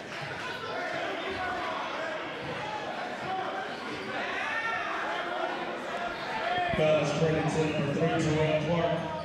Broncos ball. These fans are getting into it. Yeah. It reminds me of our Twin Cities girls game earlier today. Washburn, they were living and dying with every possession. Yeah.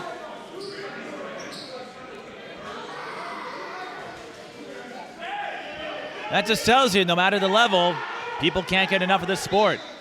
That is true. I was thinking that. I'm like, wow, no matter where you go, if you're competing, the crowd's going crazy. Whether it's NBL, NBA, WNBA, fans love a good show. Reggie Rogers can't show a three-pointer, but Eric Chu gets the friendly bounce. 5-point game once again. Broncos bringing more pressure. Kabuto. Love recovers. Whoa. Latrove is getting all the tough buckets, Ty. He is.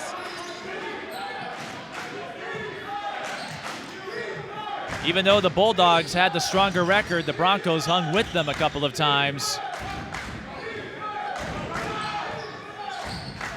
Alhaig. 5 on the 4 shot seconds. clock. No He's one's got to counting down for go. him. Long two. Not there, and it did not touch rim. Shot clock violation. Oh, yeah, nobody was counting for them. We're trying to teach our girls that when you see the shot clock You don't going down, hear you that gotta as count. much, though, when you get to the adult leagues. I mean, they better say something. It looked Not like even it was, in the NBA or WNBA. It was needed. Might have to change the game up. Right now, the Broncos hanging in there because the Bulldogs unable to convert from long range.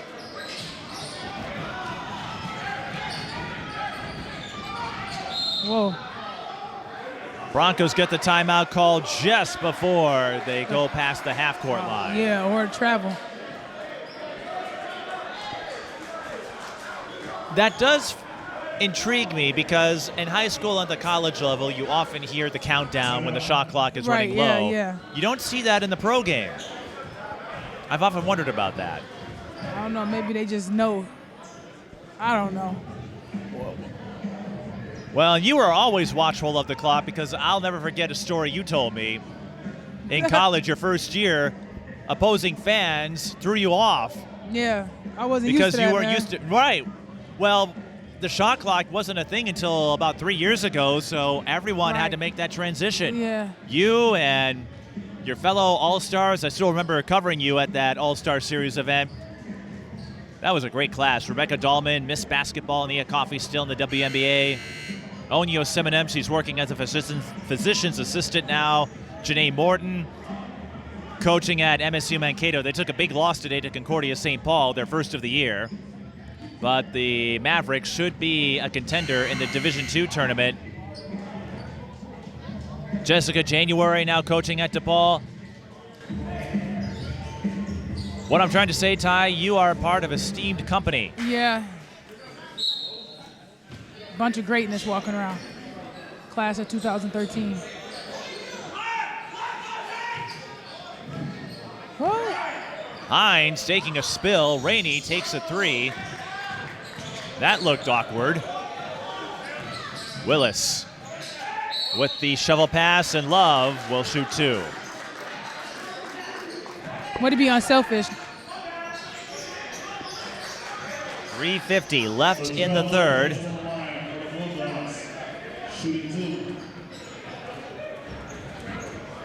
And going off what you said, Ty, for the Bulldogs, maybe that's what they need to get back to. Yeah. We saw what that quick passing and ball movement did in the first half.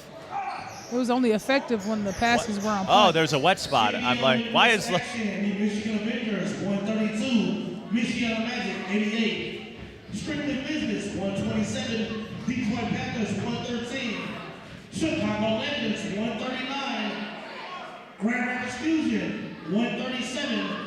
The winner of today's game will play the Chicago Legends to see who goes to Arizona.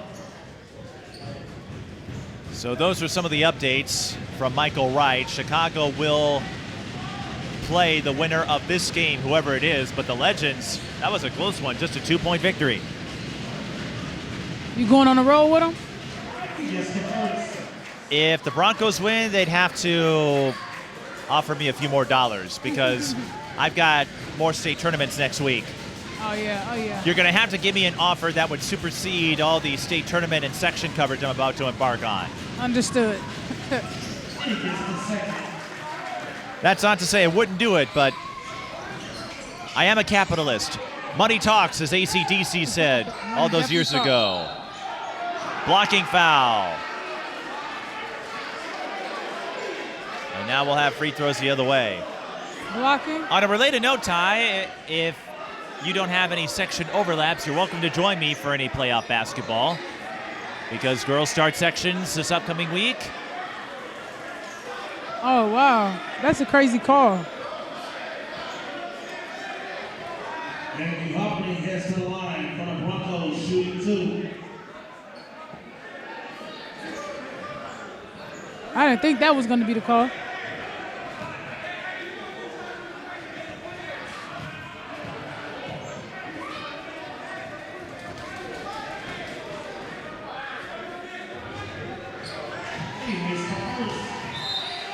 Hoffrening, the game leader, 24 points unofficially. Love will check out. I think that's his third or fourth. They don't keep track of them on the boards here. At the home of Christ's Household of Faith. Both the boys and girls play their games here. Now, we've done a couple of games here, and I think about all the history that came through the Citadel Core gym. Hoffrening knocks down both. And the Broncos finally turning that free throw percentage around. Kubi caught the pass amidst heavy traffic. Not much he could do. Hoff-Renning. They got a rebound with him. Can't get the roll. Bounce pass. Bulldogs, what a move! Monte Copeland with the clutch in midair. Almost like Michael Jordan in game 2 of the 91 finals. And then Hoff-Renning with the errant pass.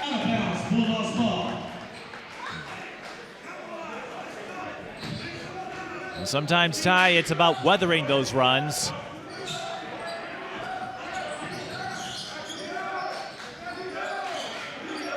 Willis to Kubi. The kick out. Another extra pass. Willis for 3. The tip by Wilson. The finish by Kubi. But that got started, as you might have seen, from all the passing. The short passing found their marks. Yeah, they need to get back to what they were doing at the beginning. It looks like that's what the Bulldogs are trying to do. Alhaig up and in. Alhaig with 15 as we are nearing the 2-minute mark in the third. Faking the 3 is Copeland. Finds a charging Wilson, but he was leaning away. And now Alhaig with numbers again. Oh. Kubi able to disrupt. Garcia's 3, no. Nobody on Hoff-Renning. No rebound. And Hoff-Renning bumps his total to 27. Copeland fouled by Hines. That's the last to give for the Broncos in this quarter. Copeland be on the move.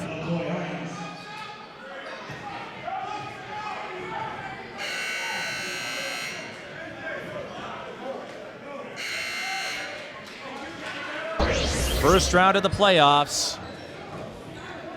And the gathering in Arizona is a multi-team event. It will be a tournament, so this isn't a quarterfinal, so to speak.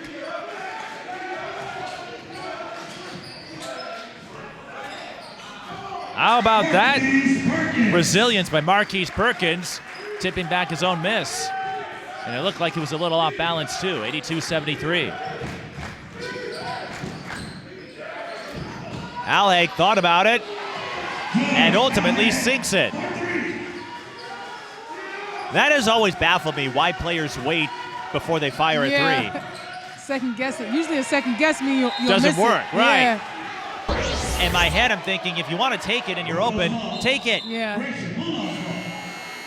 Don't give the defense a chance to come out, but Alhaig,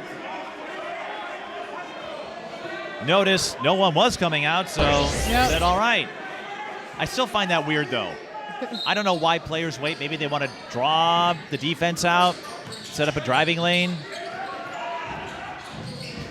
Oh, Kubi, wow. backdoor, yes. And Kubi with 8. He doesn't score a ton, at least not in the games I've covered this season for the Bulldogs. Step back for Alhaig. No fade. No, Kubi, long outlet to Wilson. He collects, goes up. Another second chance bucket. Wrong side. 43 seconds. Uh-oh, the score is not right. We got to fix that. 86-76 should be the score. There we go. We had an issue in the second game of this series that affected the Broncos. They added some phantom points to the Bulldogs. Darian Thomas racing the shot clock, or did he not? And the official...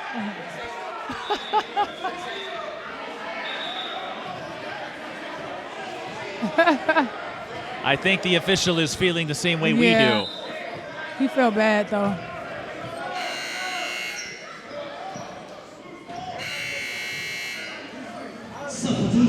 Well, there will be no lack of conversation topics after this game, Ty. I think that much is certain. Kubi. Woo! That was a traveling call. What happened there, or as Stuart Scott might say, you see what happened was there was no one near Kubi to receive the pass. And I don't think Kubi was aware of that. Garcia, he's going backdoor, but the leaner off balance. Ooh. Ouch. Ooh, not with this much time left. And that's going to give the Bulldogs a free trip to the free throw line with 7 seconds remaining in the quarter. With a trip to the second round at stake. Kawudo with 8 points.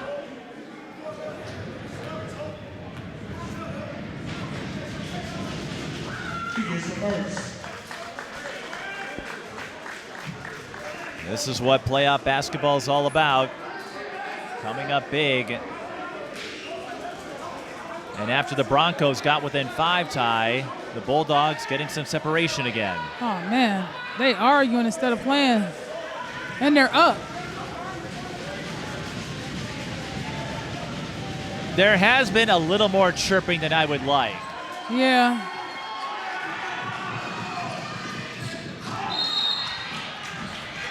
Broncos throw it away, so they won't get a chance to score before the quarter's out. Oh, wow. 1.7, so if the Bulldogs get a good pass in, they'll have a shot. They'll take it from half court. Another close call. Bulldogs 87, Broncos 76. Man, I wish they could play this last quarter without so much bickering. We have seen more chirping, Woo. more chatter. I wonder, because this is a playoff game, if that elevates the tensions, the nerves, but I don't see this much talking at a high school game. Man. Or even a college game. You might state your case for a little bit, but then you play on. Yeah. That should be the name of this quarter, play on. Well, and I wonder, because we haven't seen anything too nefarious or mean-spirited. The officials are giving them more leeway, but at some point you got to play. Yeah. We are 12 minutes away. Let's see who will get. That being said, Bulldogs are up by 11, Ty. How do they finish the fourth quarter strong? Broncos did give them a flirtation with disaster, so the Bulldogs will be looking to finish. The Broncos will try to find another comeback avenue. The Bulldogs need to continue to pass the ball to each other, clean passes to each other, and just stay on each other's side. Remember, they are teammates because they're arguing with each other. You got to stick together. That's what a team is. Yeah, and not everyone's going to agree with each other all the time, but I agree with you. Stay focused. Next play. Yep. Whatever happens, because the more time you spend harping about what happened in the last play, the longer it will take for you to focus on what you can do to make the next play successful. Too focused on the pass. That's and on top of that, I felt all of this conversational banter has slowed down the flow of this game. So the in-state rivalry and the shot clock and the game clock didn't start on time. I guess even the clock is now starting to chirp. It's starting to bicker and.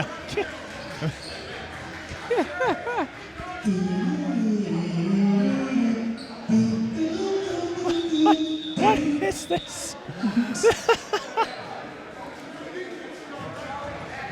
No one is on the same page, Ty, not even the clock. I guess not.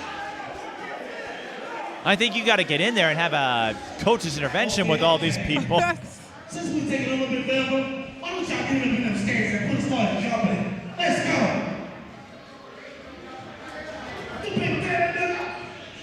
go. All right, let's try again. Here we go. Broncos bringing pressure once more. Clark. Cross-court skip. Copeland for three. Another offensive rebound. Kawudo fading away. Yes! There it is. The threes aren't falling for the Bulldogs, Ty, but the second chance plays coming up clutch. Yeah. And paint touches is where it's at. Hey, you'll take your points wherever you can find them. Yep. Yeah, there was a grab there. As a player, Ty, having been through this, I think you still had halves when you were in college. And now we have another chat, Hoffredding, Clark, and Perkins. I think I played quarters. Did they switch to quarters? I think so. But when you had a close game or you knew you were in striking range, what was the fourth quarter mentality like for you as a player? Dog. Dog. What kind of dog? Dog. What breed are we talking about? DAWG dog. Okay, a DAWG. You gotta bring Okay, it so out not a of you. Chihuahua. No. I mean, hey, Chihuahuas are feisty. Well, so are Bulldogs. Like Marquise Perkins, who scores on the fast break from Copeland. And Ty, the Bulldogs are dogging their way to a 15-point lead. Broncos call a timeout. Ty, this could be make or break time. I know it's early in the fourth, but the Bulldogs, after it looked like things were unraveling, found their groove again, and I feel a lot of it has to do with the second chance play. Oh, yeah, if you give them too many second chances, second, third, fourth time, bound to hit one of them. Should be one and done.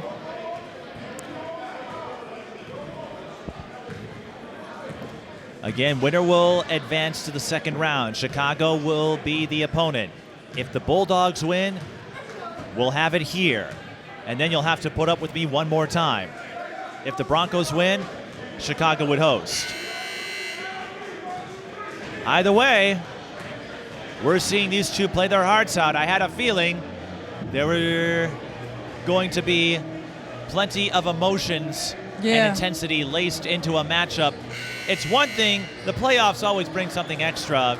I feel like it elevates, expands when you go up against a conference rival or even a longtime rival, going back to the Central South days. Angel Robinson, Taylor Hill, and that crew. Rainey, nowhere to go, throws it up, can't get it to fall. 10:55 left in the fourth. Broncos this time get the full court pressure to pay off. Oh, that don't make sense. There was contact, but nothing called. Now that is a layup and maybe a couple of extra steps. I think we saw the NBA equivalent of the, you know how that goes, the fast break. Yeah. 17-point lead for the Bulldogs. Oh, man, and they can Copeland be add on the to move, it. man. Copeland can't hit the three, but because the Bulldogs are so quick, that allowed Clark. That's a walk, double dribble. Tough break for Clark, but you're right about Copeland. And the Bulldogs are moving so quickly. If the Bulldogs can keep up this one and done defensively, they could get some easy points on the other end. Look, Reggie they're too busy arguing. It's been a while since we called his name. He's got 9. 93-79. Remember, the Bulldogs came back from 13 down in the final 4 minutes in the last meeting with the Broncos. So, the Broncos not out of it.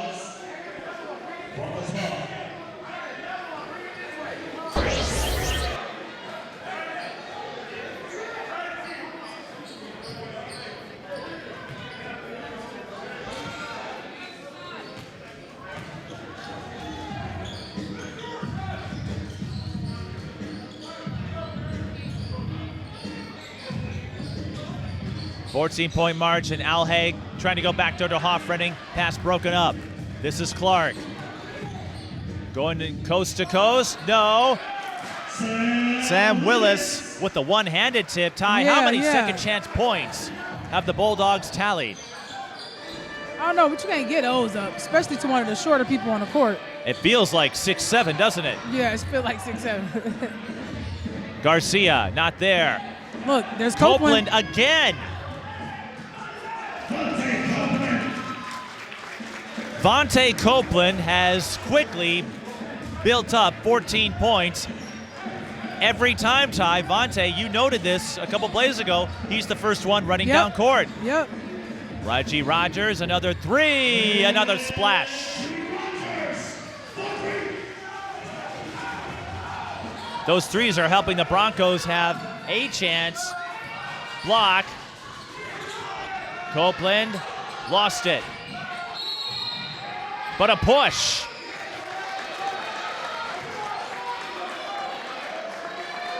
Ty, someone's got to keep an eye on Vontae Copeland if you're the Broncos, because I think 4 times he has leaked out after a rebound, after a stop, Yeah, you got to find and no him right one's away. on him. He's Find all him by right himself away. down there. Yeah, he's really good at that.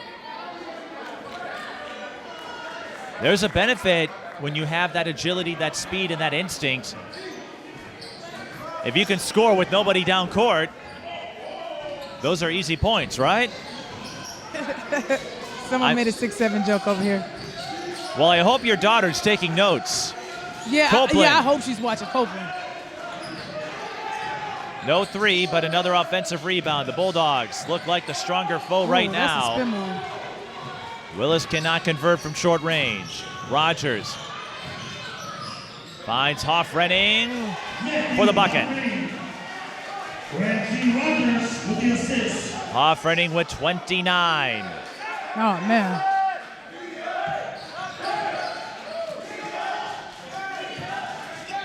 Willis. Get out that corner. Get out that corner. Bounce pass got away, but Clark is there. Now Perkins, 3 ball. 3 still not falling for the Bulldogs. Alhaid around. No one covering Hines. There it is.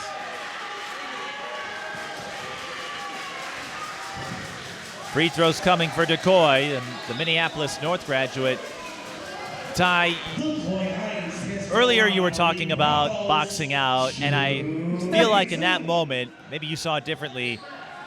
If you're the Bulldogs, I think they were watching to see where the ball was going. I feel like you got to box out even though you don't know where it's going, because if you don't do that, well, Hines is able to sneak up. Yeah, that first, you got to box out. Find a body and box out. Because even if you don't know where the rebound's going to go, if you box out, well, then you'll be first to the ball. Exactly. Well, for Screen the that most part. defender. Keep them out of your reach. I guess I'm turning into a coach over here. Now what do we have?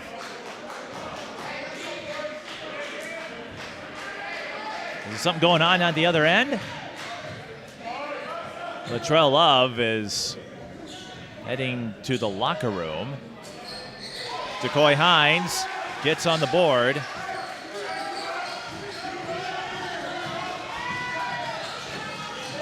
Clark. Couple of fakes. I love a good pass fake. Copeland. No. And Perkins draws the foul. Going back to hustle. Yeah. Just outwork him. Perkins had no target. He would have thrown the ball to a Broncos player.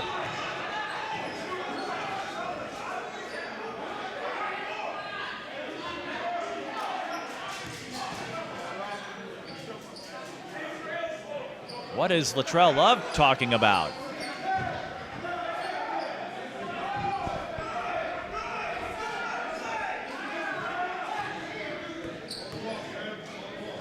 Woo. There's more going on the sideline than it is in the game. I think there's going to be a lot to unpack after this one. But the Bulldogs still ice cold from long range. Garcia sprints the other way. 4 for Garcia. Copeland. Throws it right to Garcia. Alhaig, cross court. Garcia, short. Hoffrenning foul from behind.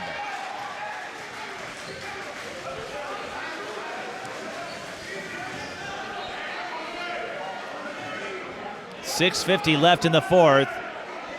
And the Broncos may have discovered another path.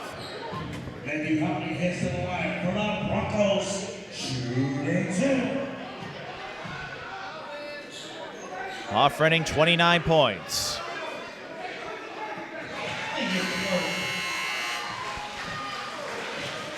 Whatever happens, Hoffreding's posture and relentlessness, Ty, have really impressed me throughout the season.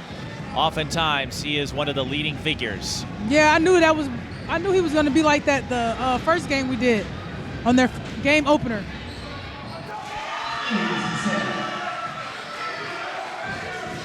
Broncos 12 of 25 from the free throw line. Bulldogs throw it away.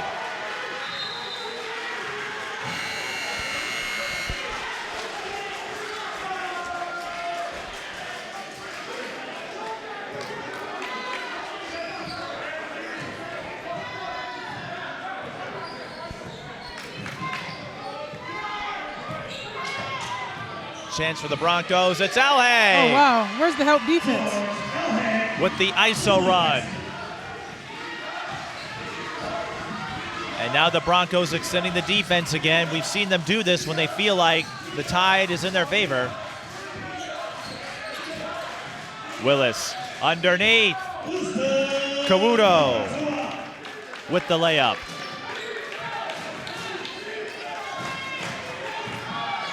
Whoa, whoa, whoa. Battle for the ball. Clark rips it away and then dribbled it off his leg, recovers and gets the friendly bounce. That's what you call making lemonade out of lemons with a capital lemon.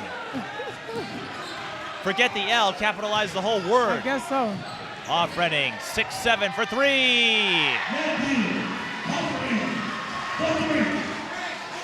Hoffreding with a big three-pointer. Does the scoreboard not go to 100? This has happened before, Ty. So I believe the third meeting we had the same problem with the scoreboard. As the Bulldogs will get it back.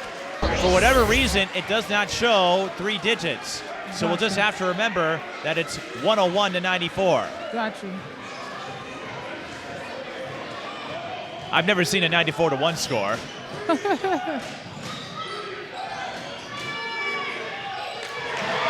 Now it's 101-97. Decoy Hines with his first field goal.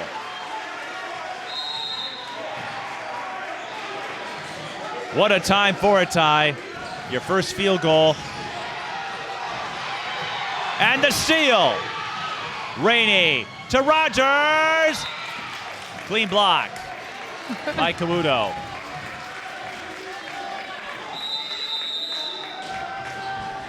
Lala's.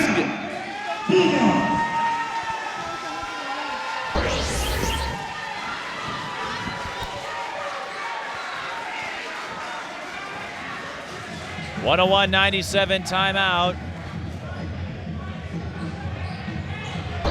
Ty, the Broncos getting back into it through that defensive pressure. Every time it looks like they have a run, they extend it, run full court, and the Bulldogs having a hard time responding to it. Sheesh. Meanwhile, Rashad Rainey is speaking with Gary Lowe.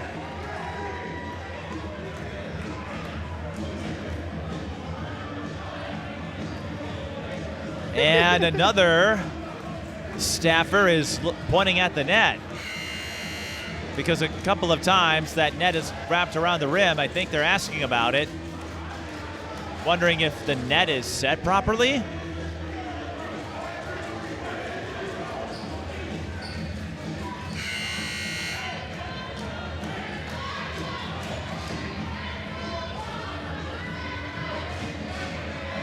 Ty, I'm seeing sights I have never witnessed before. I don't think I've ever seen anyone reach out to talk about the net. If I'm gathering things correctly. Yeah, I haven't either. We are seeing all kinds of strange activity. I guess stranger things have found their way to Minnesota. Reggie Rogers, that would have been a big three. Willis with the rebound. Broncos trail by 22. Or 21, I should say. Either way, this would be a big comeback. Hot potato. Travel. Clark tipped. Woo. Nobody can hang on to it. Hot potato. Alhag. The kick out. Rainey, look out. Hoffrenning another tip in. Uh-oh. 36 for Matthew Hoffrenning. 101.99. Broncos have come almost all the way back. And they'll have a chance to tie or take the lead. The Bulldogs still can't find the three-point line. Rainey! The roof would have come off this gym had that gone in. Approaching 4 minutes to go. They're trying to take the lead. What? What? Decoy Hines speaking with the fan a few rows in front of us, wondering, is that a foul? How is that a foul? Something That's like crazy. that. That's a tough one to take, though. I'm not saying it was a bad call, but a foul like that, a big court. That's crazy. Both teams still have a foul to give. Remember, the last game came down to the final play. The last game of the regular season series. Bulldogs still looking for that three, and they still can't find it. Rainey stays in bounds and lays it in. Ooh, tie game. That's how you turn disaster into delight. Clark can't get the runner. 101-101. Alhag with numbers. He'll take it in himself. Coming up short. And then a foul on Hoffrenning.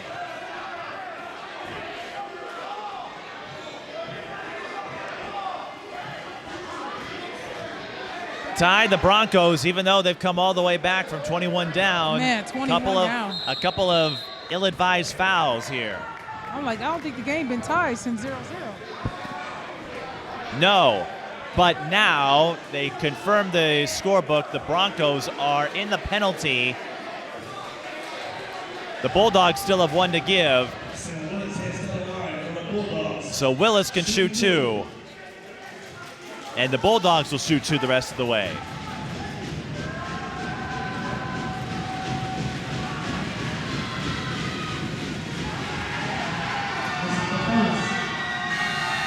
Gotta make those.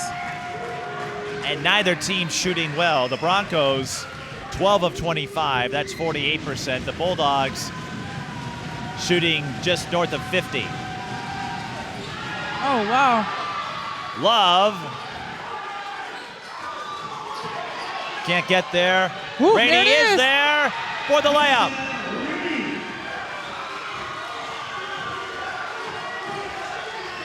Could we see a complete reversal? Block. Foul on Thomas. But the Bulldogs missed their last two. 103-101 with 3:01 remaining.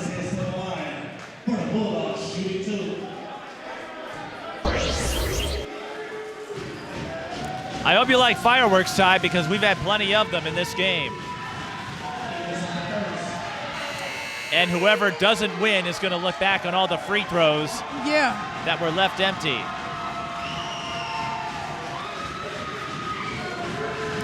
Again, if the Broncos win, they go on the road. If the Bulldogs win, they host next Saturday.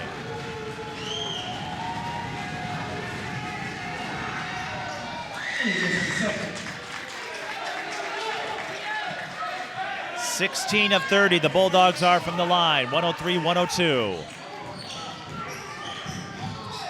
Alhag can't get the bounce. What do the Bulldogs do?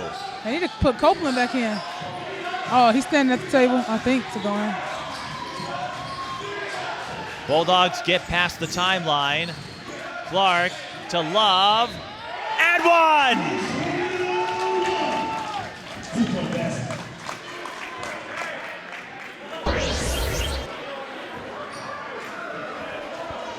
And Ty is speechless again.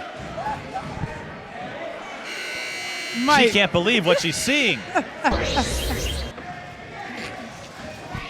Yeah, I'm definitely flabbergasted tonight. I don't think I've ever seen you without a word before. Not like this.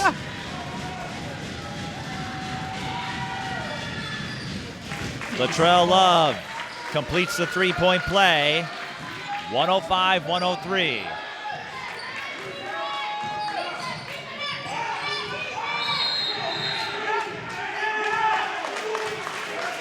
A moving screen called on the Broncos.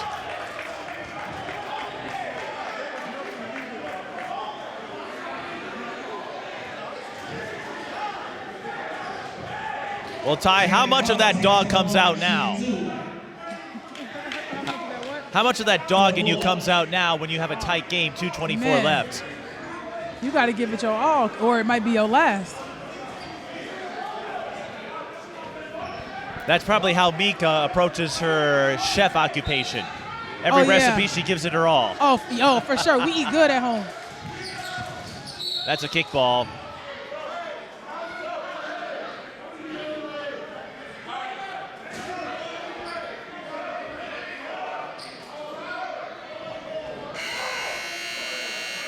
Thomas will check back in for Hines.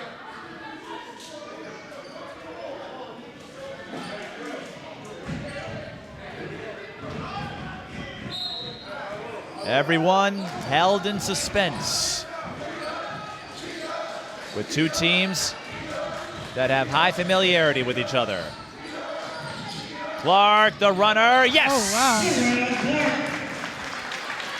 8 points for Clark, but that makes it a two-possession margin. And then a foul on Copeland. That is the last to give for the Bulldogs. 107-103. Didn't need that one. You did probably want to save that one for later. You certainly want to foul from behind. Sneak attack by Hollins. Pries it away from Alhag. And now the Bulldogs can control their destiny. Underneath they go, and a free throw trip coming for Wilson. Well, Ty, what are the Bulldogs getting back to? Moving that ball. When they play that way, it's a better outcome. They shouldn't even get out of that. Well, they want to get out of here with the win and host a playoff game. Remember, there were some facilities conflicts, so we ended up playing here instead of the High School for Recording Arts.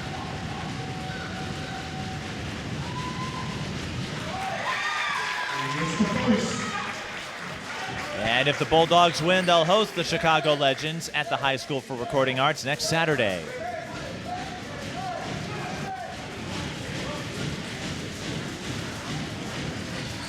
Yeah. Short, but Wilson collects his own rebound.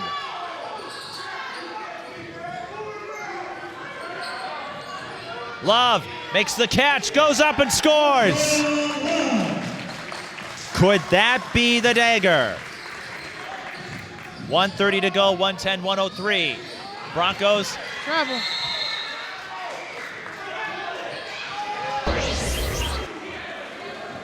Travel indeed. You're not going to fault Hollins for that. He's making a play for the ball, just happened to lose his balance. But Ty, how about that reverse three-point play with Love getting the finish? That makes it a 7-point margin, Yep. 3-possession game. That puts all kinds of pressure on the Broncos. They got to score in this possession. They definitely have to score. If they don't accumulate a couple or 3 points, Rainey in and out. Hoffredding muscling his way for the rebound. He'll shoot 2. Man. And that will stop the clock with 1:13. And you Hoffman heads to the line for the Broncos. Shoot. 1 minute 13 left. Game far from done.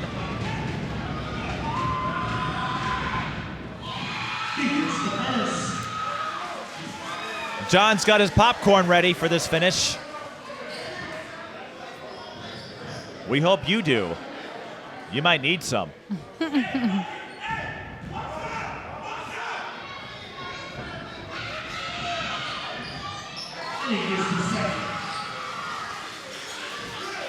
$38 for Hoffrenning. Will it be enough?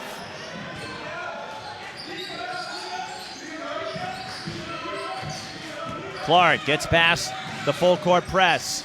Love gathers. Pocket picked. Rainey on the run, lays it in. Final minute of play. Love on the other end. Love with 23. 112, 107, 48 seconds. 2 possession margin. We need something. We need something. Can't keep. Alhaig, the elbow J, long. Oh. And the Broncos still have a path. They'll get the dead ball O-board, but they need a bucket here. Hoffrenning fouled.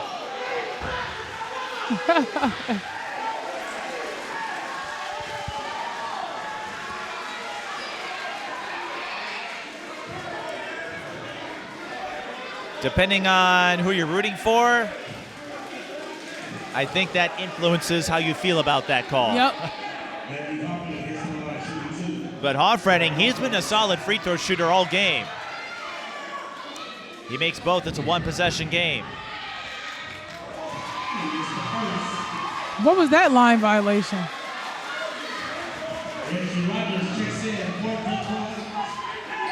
I think they don't mind if it's the first of 2. Gotcha. It would only apply on this one. Hoffrenning misses the second. Rebound. Ricochets back to him. Rainey doesn't get the 3 off. 24 seconds, 4-point game. Broncos looking for the long ball. Hines, no. Rogers, yes.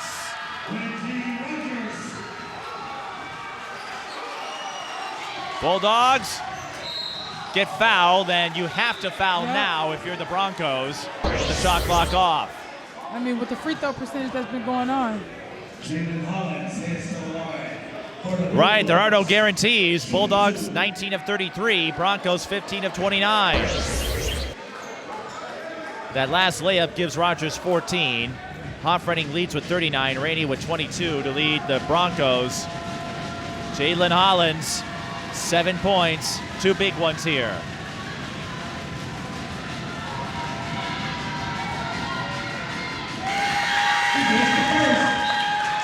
Three-point game.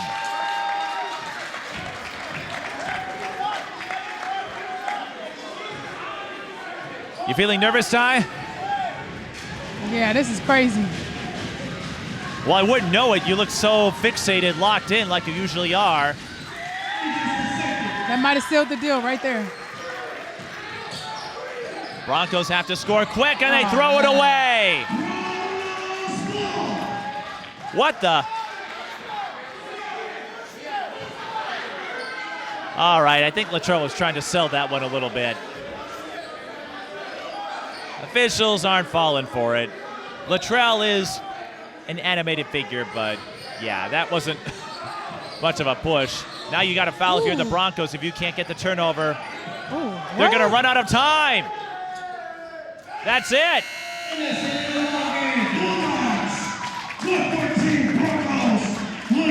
It was another close one, but the Bulldogs make it a 4-peat in this series for 25-26, 114-110 tie.